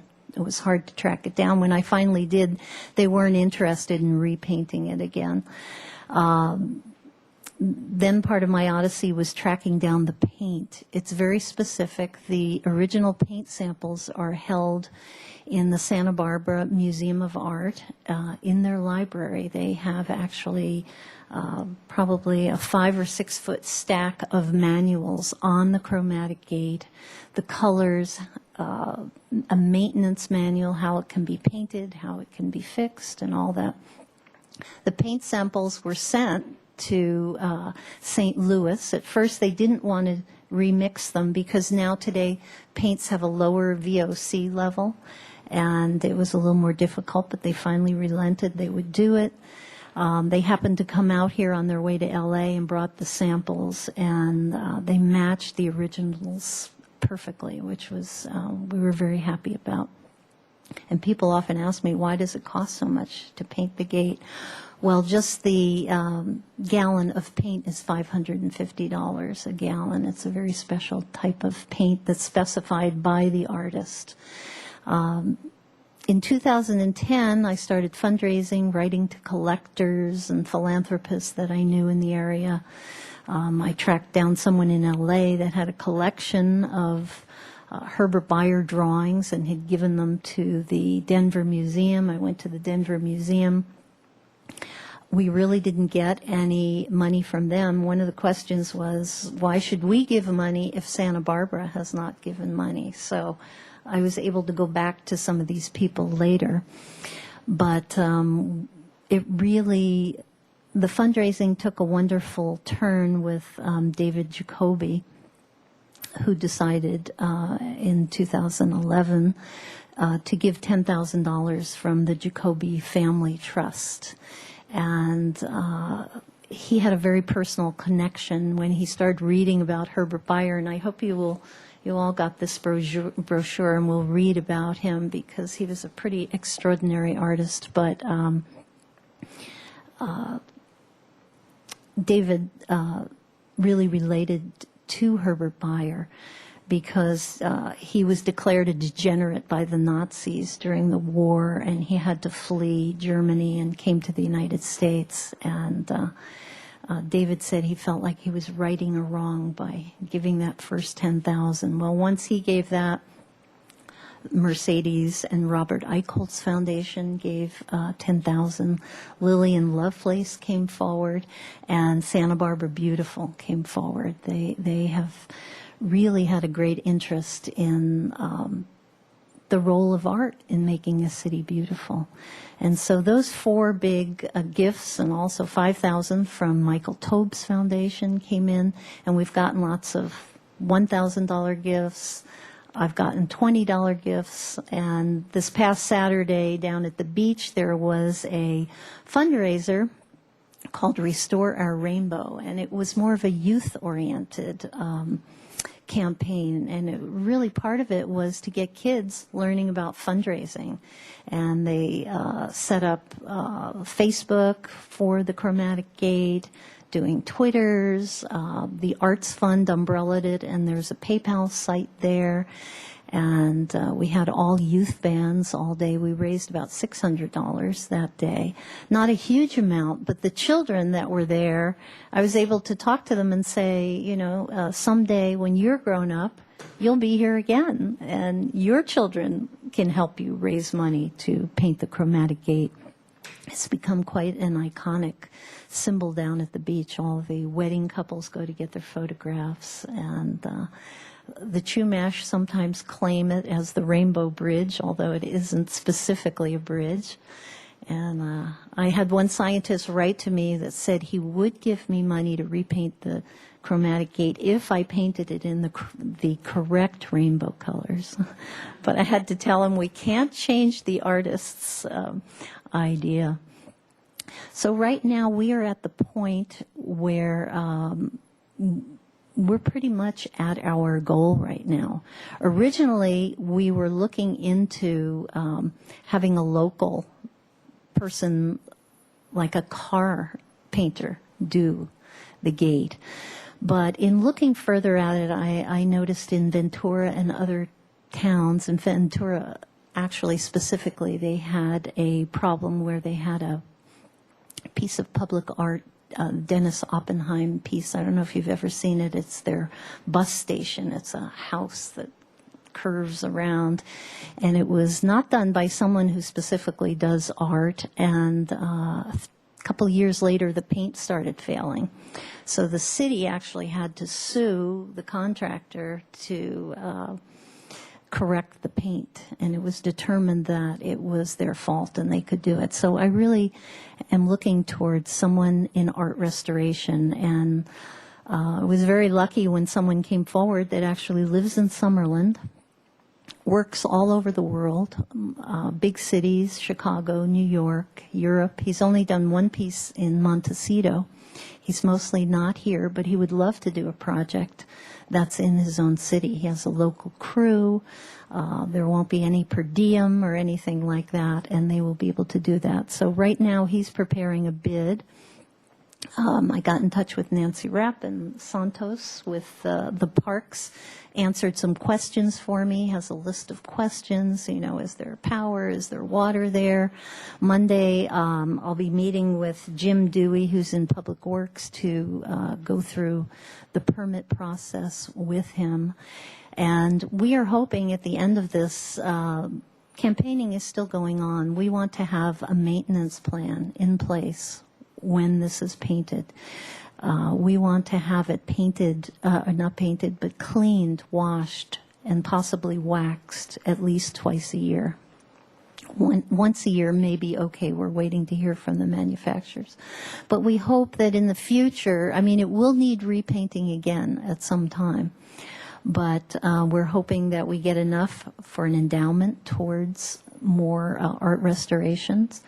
And we are hoping that the maintenance will maintain it a little bit longer. And at first it was all very depressing to see this, but I went to a conference at the Getty recently for art administrators from around the world, and one came from Cologne, Germany, and they have 1,000 sculptures in their public art collection. And she said, and we have zero to maintain them. And she showed pictures of fountains and sculptures just disintegrating because there's no money and the governments aren't doing well and there's no one there to maintain it. So I think it's important in Santa Barbara. It's out there in the public. We don't have the RDA anymore, which used to put sculpture out on State Street. We have a minimum of sculpture here. And this was a gift to the city in 1999. And I hope to maintain it and maintain Herbert Bayer's legacy. He was the last living member of the Bauhaus, and he lived here in Santa Barbara. And I hope all of you will go home and Google him, because there's probably over 1,000 hits on Herbert Bayer. One writer said if he had died at 28, he still would have been the most internationally known designer in the world. And he lived here in Santa Barbara very quietly, but continued to work. So I'll be glad to ask any questions if people have questions about that, and I can answer it. Thank you for that wonderful presentation. That's great. Does anyone have any comments or questions? Yes. I do have a question. I know it was repainted once. Yes. How long ago was that? Do you know? It was built in 1991 and repainted in 2001. I mean, I was on the commission. And when it was repainted, actually the Herbert Bayer Committee had an endowment that they gave to the city, and it was a little over $11,000. And when it needed repainting in 2001, it cost more than $18,000. It cost, yes, I remember. So it decimated the endowment. I remember that. Yeah. We had a budget of $18,000, and funny thing, the bid came in for exactly the amount we had. Yeah. Yes, Ms. Gonzalez?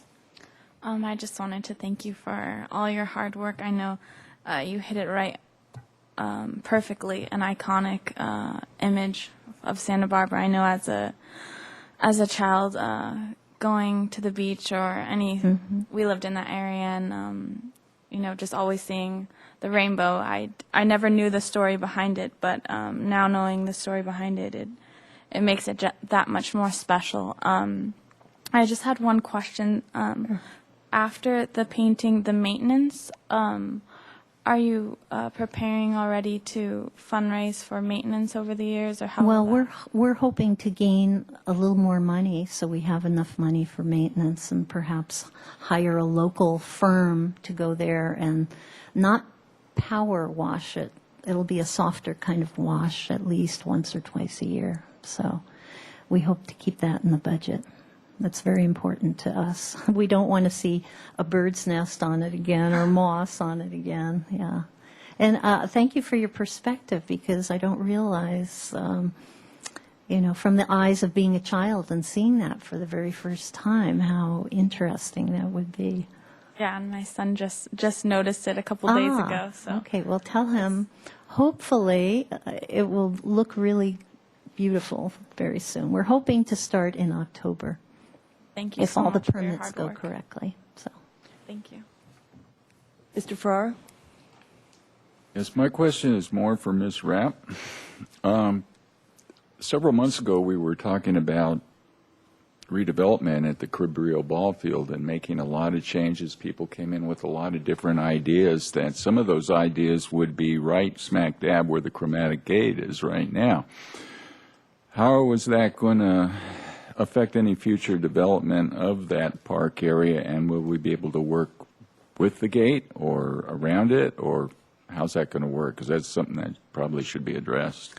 Chair Wiscombe and Commissioner Ferrara, I think that we would work on the assumption that the chromatic gate is a permanent art installation, and any other redesign of park areas would work around that. I will recognize that there are differing opinions in the public on the chromatic gate, but for now, that is an art structure approved and installed by the city for the community, and we would operate on the assumption that it's going to be there. Very good.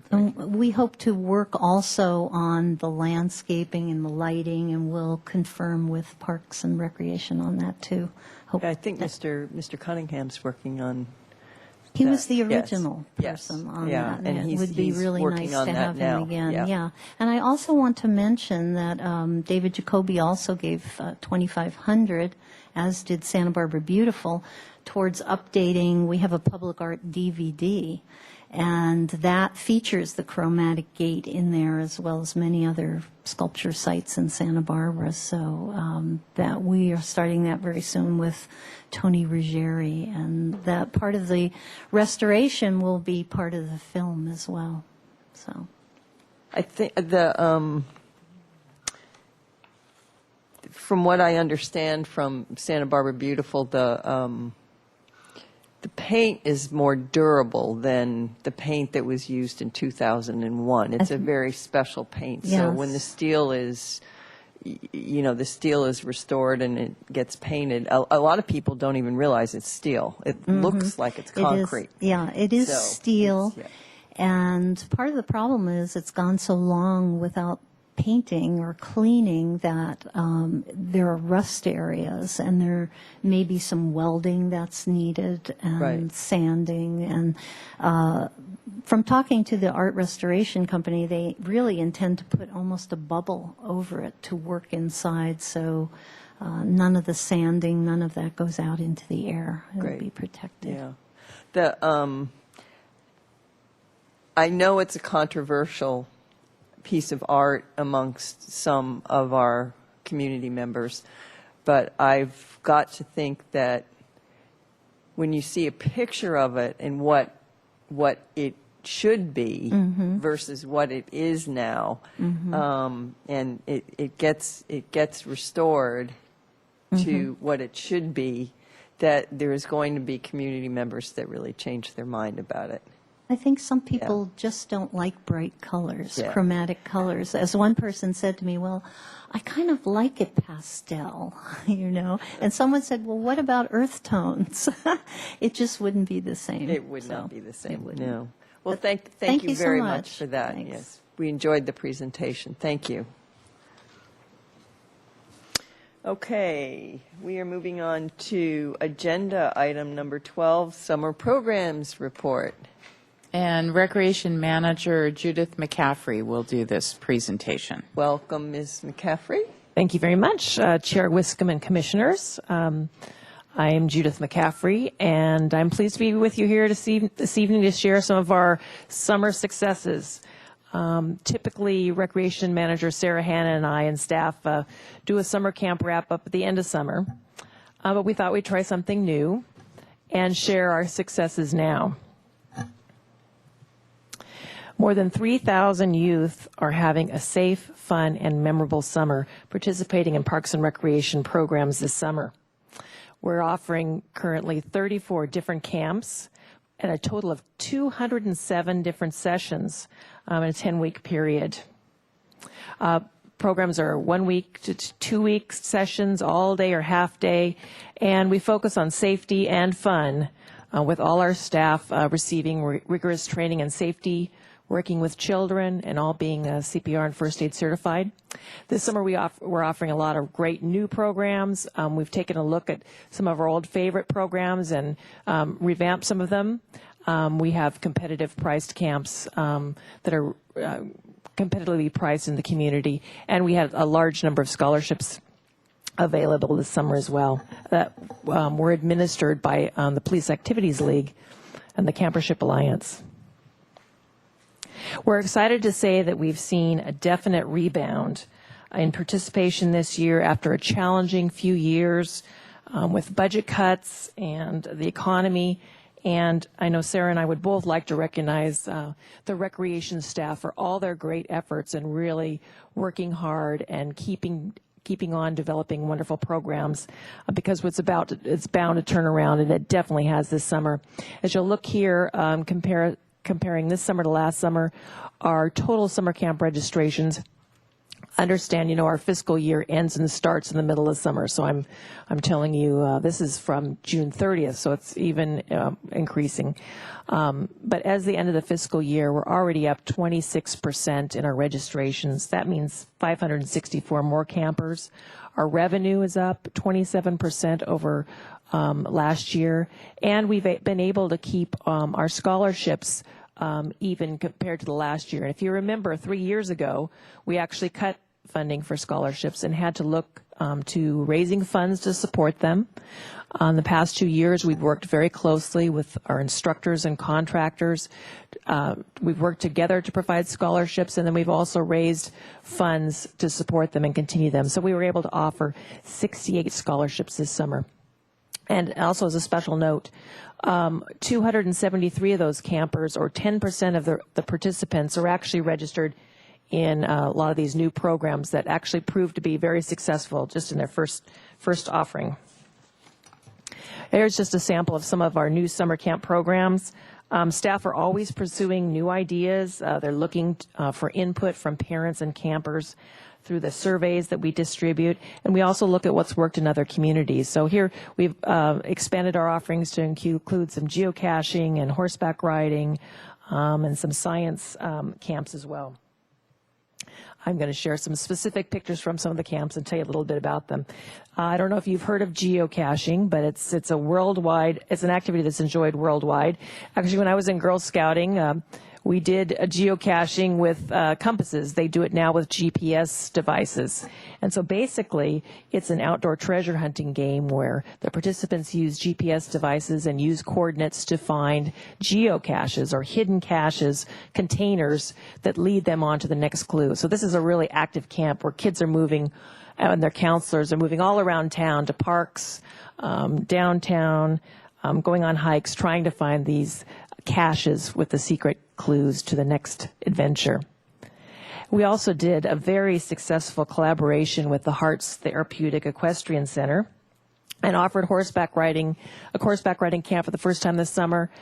It was extremely popular, filled with wait lists, and Hearts was very pleased too, so we'll be expanding that program this next summer. We also know from our surveys that kids love theater, and that's one of the biggest requested camps to be offered in our program schedule. And so we did this summer. We did a Cats Theater camp with lots of different theme weeks. Here's some pictures of some kids participating in the Wizard of Oz week. Aren't they cute? And the highlight at the end was a performance for family and friends. And that first performance, we had almost 100 people in attendance. And they had other things, Bound for Broadway. They had a murder mystery week. Lots of really fun things. And we had 65 youth join in that new program. We also know from parents that they're looking for science and math, more science and math programs. And so we offered a Peak Science Adventure Camp series this summer with a local contractor. We had over 100 youth so far in sessions such as disgusting science or crazy chemistry or spy kids or bug biology. Here's some kids having a great time. The program really made learning science fun with lots of really creative activities and engaging projects, as you can see there. And of course, we have a lot of existing camp programs, or I'd like to say our favorite programs. After each summer, staff take a good look at each of our programs, using surveys, looking at attendance, and we work to change up and refine our programs as necessary, maybe adding a new field trip or some different activities. And we also gives us a good time to remove some of those programs that maybe have poor attendance or no longer popular.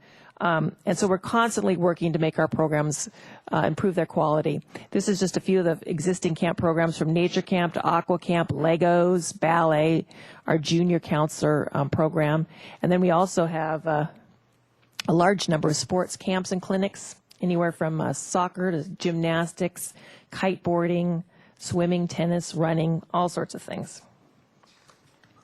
And of course, here we go to the fun part, which is a lot of the great pictures. This is a picture of our nature camp at Schofield Park. Actually, we're probably one of our longest running and most popular camps, a traditional camp experience where the kids do a sleepover, they do crafts, skits, crazy camp songs, hikes, field trips. It fills to capacity every summer. And, a lot of our camp counselors who are working for us today have come up through the ranks as campers in this camp. Then we have our junior lifeguard program, which is considered really one of the top programs in the state. We had over 370 youth so far participating this summer. The increase in registration is about 30% in this program. It's 7 weeks and it's held at East Beach, and it continues to be one of the top premier programs in building discipline and self-esteem and swimming skills and confidence of the swimmers in the ocean. Great program. And of course, we have Optical Camp. That's a good example of a great success story. We took a look at that camp. Our registration was down a little bit last summer. We changed it up. We put it back at 1 week. Staff centered each week around a different theme, like tide pooling or surfing or water slides or fishing. And we've seen over a 50% increase in registrations and sessions just packed with a waiting list. We've always had a great ceramics program that we've also continued this summer. And of course, engineering with Legos, which is another one of those programs extremely popular. Imagine having access to 100,000 Lego pieces. I remember as a kid we had Legos, but you know, we had about as many as it would fit in a shoebox. So these kids just have a great time being creative and having fun. Skaters Point is the headquarters for all our wonderful skateboarding programs. We introduced a new director this summer who really reinvigorated the program with a lot of great new ideas. And it's the second year of us actually offering skateboarding for younger kids, those kids that are 4 to 6 years old. And we just saw a lot of great interest in that program. And also we've seen a lot more girls coming out to the skate park, which is pretty exciting. And I got to point out here, the lady in the center, this is American skateboarder and surfer Peggy Oki, who is quite famous and actually was one of the first female skateboarders since back in the 70s. She came out and actually got out there with the girls, providing a real great female role model for them and actually letting everybody know how important it is to wear your safety gear. That's something she advocates very strongly. Here's some other great aquatics programs we have with stand-up paddling and outrigger canoeing, kayaking, and kite surfing, if you've ever seen that going on down at the beach. Really, really exciting. We also offered some combination camps. This is an example of a real popular one. We combined our popular swimming program with tennis and started that last summer. We saw attendance triple this summer with kids doing the swimming in the morning and then having lunch together and then taking part in tennis lessons with a pro. And of course, Santa Barbara programs wouldn't be complete without beach volleyball. You know, our city's home to a lot of beach volleyball legends, and we serve over 500 youth in 4 different beach volleyball camps every summer. I'd like to highlight that this summer we had beach volleyball legends St. John Smith and Randy Stoklos that both offered special clinics on the beach, were very popular. Now I've got to tell you about Summer Fun. This is our free summer program, and this summer we offered it for 8 weeks, 3 different sites, Franklin and McKinley Elementary Schools, and also at the West Side Center. We have 680 youth registered for this program, and if we had the funds to increase that capacity, we know we could serve 200 more. We've really seen the last few years an increasing need for free programs in the summer.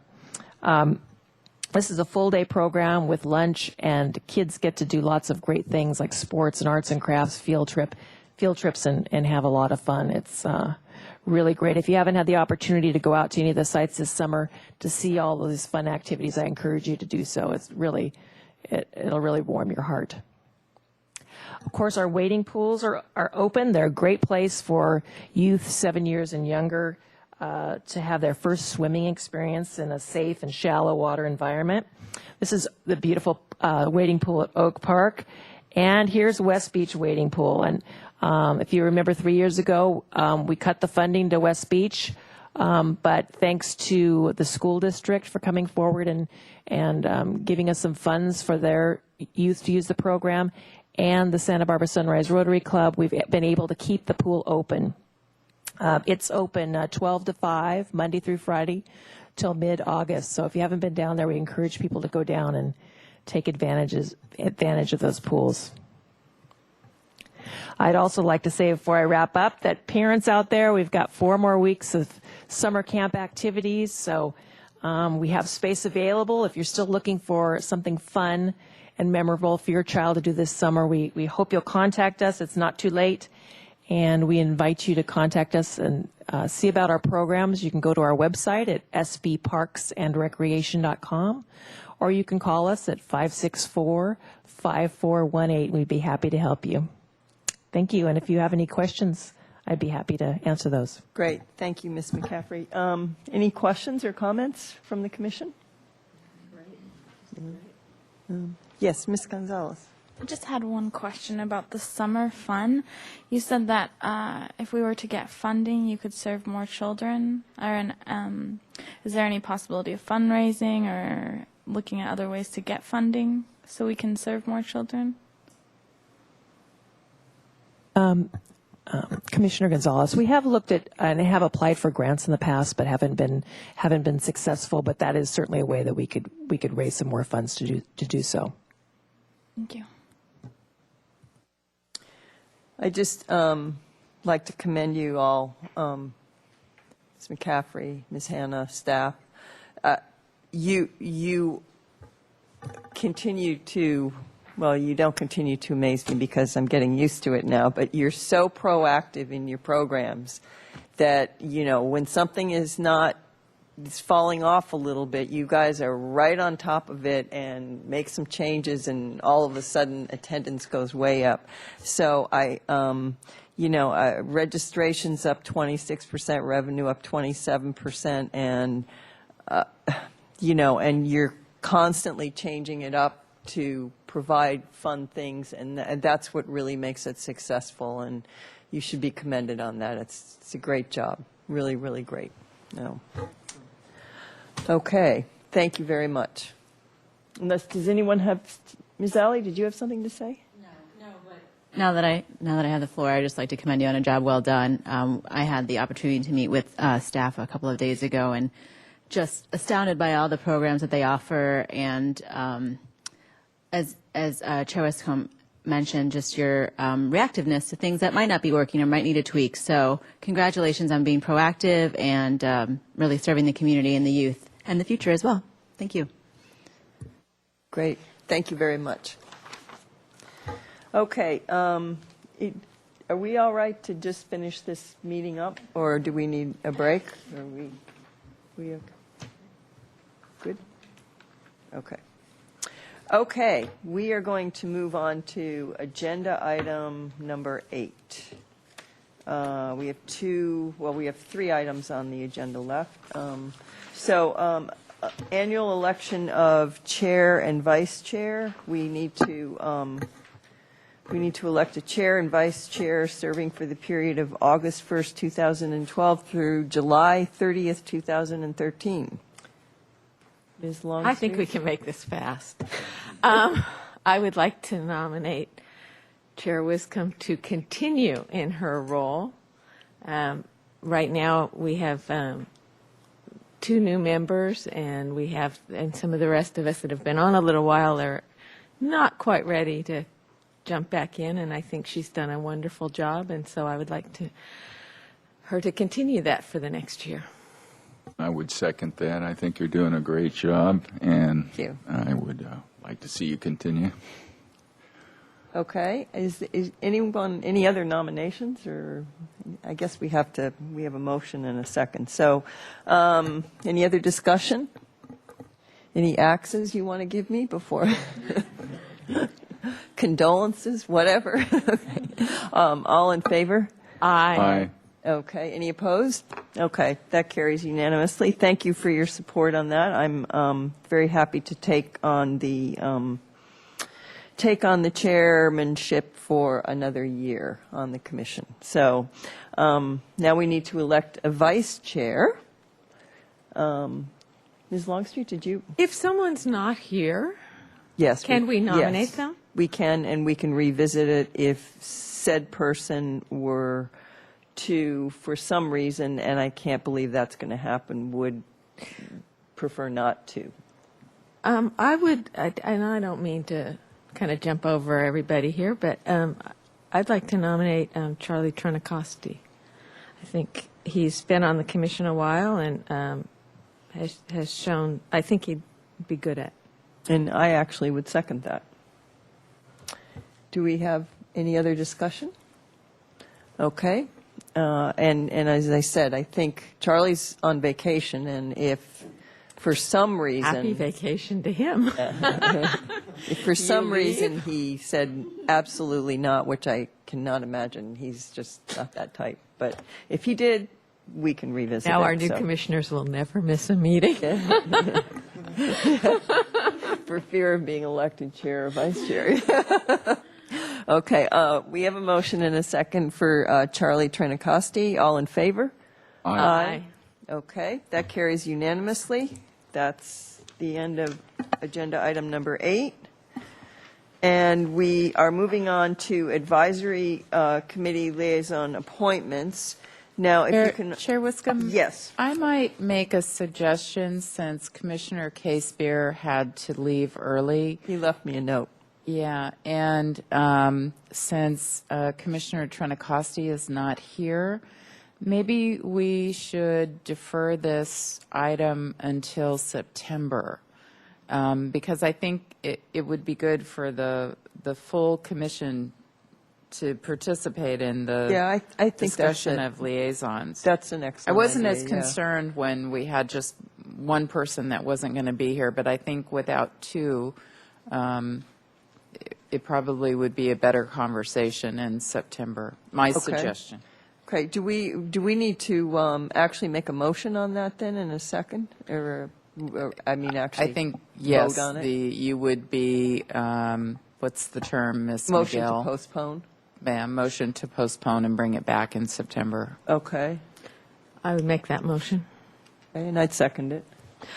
And the one thing I'd like to say is since we have 2 new people here, and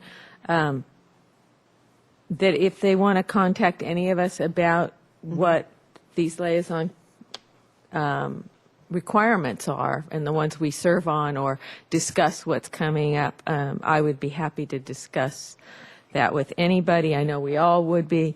And it might help to know where the groups are at different points also. So.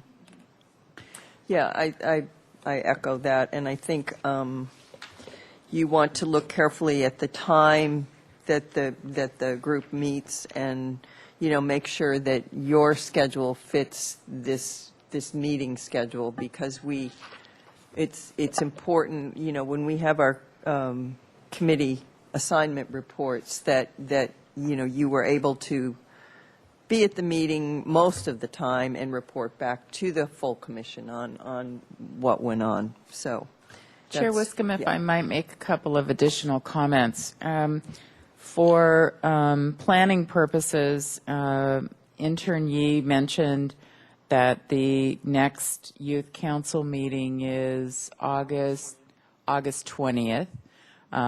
So if, in fact, someone had an interest in going to a youth council meeting to experience that next meeting is August 20th, since we won't be bringing this back to the commission until the end of September. And then the other committee that currently has a vacancy, there are 2. One is the Front Country Trails Task Group, and our recommendation is that the commission not make an appointment to that group. At this time, that group is not active. We'll be coming back with a report to the commission, and Commissioner Longstreet is actually still a representative for this commission on that multi-jurisdictional task force. So I don't think that we need to take action on that. And then I did want to mention that since the Arts and Crafts Show currently does not have a liaison, I would encourage, if commissioners have an interest in at least going to one of their meetings, I think they would appreciate it. Commissioner Burns, before he left the commission, attended regularly, and the Arts and Crafts Show Advisory Committee was very appreciative of that. And they will have an August meeting and a September meeting before the commission meets again to appoint liaisons. So as a commissioner, you're more than welcome to just go. Well, any member of the public can go and observe, but I just wanted to point that out, that you don't have to wait until September. And if you wanted to go and get a feel for the advisory committee, I wanted to welcome you to do that. Okay. The other thing is, I think, in terms of the Neighborhood Advisory Council, that's fairly new, and I guess I would make the suggestion that be left intact, because the 2 of you are really in the process of So that would be my comment. That's open to change when we discuss it, but, and probably also the Park Foundation too would be something that, but there's lots of opportunities here, and it would be good for maybe the new commissioners to visit a couple of these things and see what they think. So, okay, so we have a motion to postpone. We have a second. Motion to postpone till September. We have a second. All in favor? Aye. Aye. Okay, that carries unanimously, so that's postponed. In your packet for agenda item number 13, it's typically not our procedure to discuss the reports here. Commissioners read the reports, the annual advisory committee reports, read them on their own, and then it's presented here on the agenda. And if you have any questions, this is the platform where you ask any questions on the reports. So does anyone have any questions on any of the advisory reports that were in your packet? Ms. Longstreet. I don't have a question. I actually have a comment on Okay. the Neighborhood Advisory Council. And I would like to commend staff and the council on their hard work for the past year. Starting a new council or commission in the city has never been an easy thing. There's always a great deal of questioning what the role is and what the boundaries are and how to get things done. And it's tough going. We've watched it on Transportation and Circulation. We watched it on the Creeks Advisory Committee. And this committee has faced those same challenges. And I just want to commend everyone for the hard work they've done. I want to commend staff for sticking through a lot of that hard work. And just say that I do believe this group has a very bright future. I know sometimes they don't always feel like they're doing anything, but they are, and I think it will come together for them in a way soon. And I just thank you to everybody for hanging with it and participating. That's great. Yeah, I think you sound like you're, from what you reported today, that you're really on your way. This retreat will, I think, be very, very helpful. I would just add to that, I would commend the GA, the Gulf Advisory Committee. We've had very tough times at the golf course, and I also commend the staff from the golf course.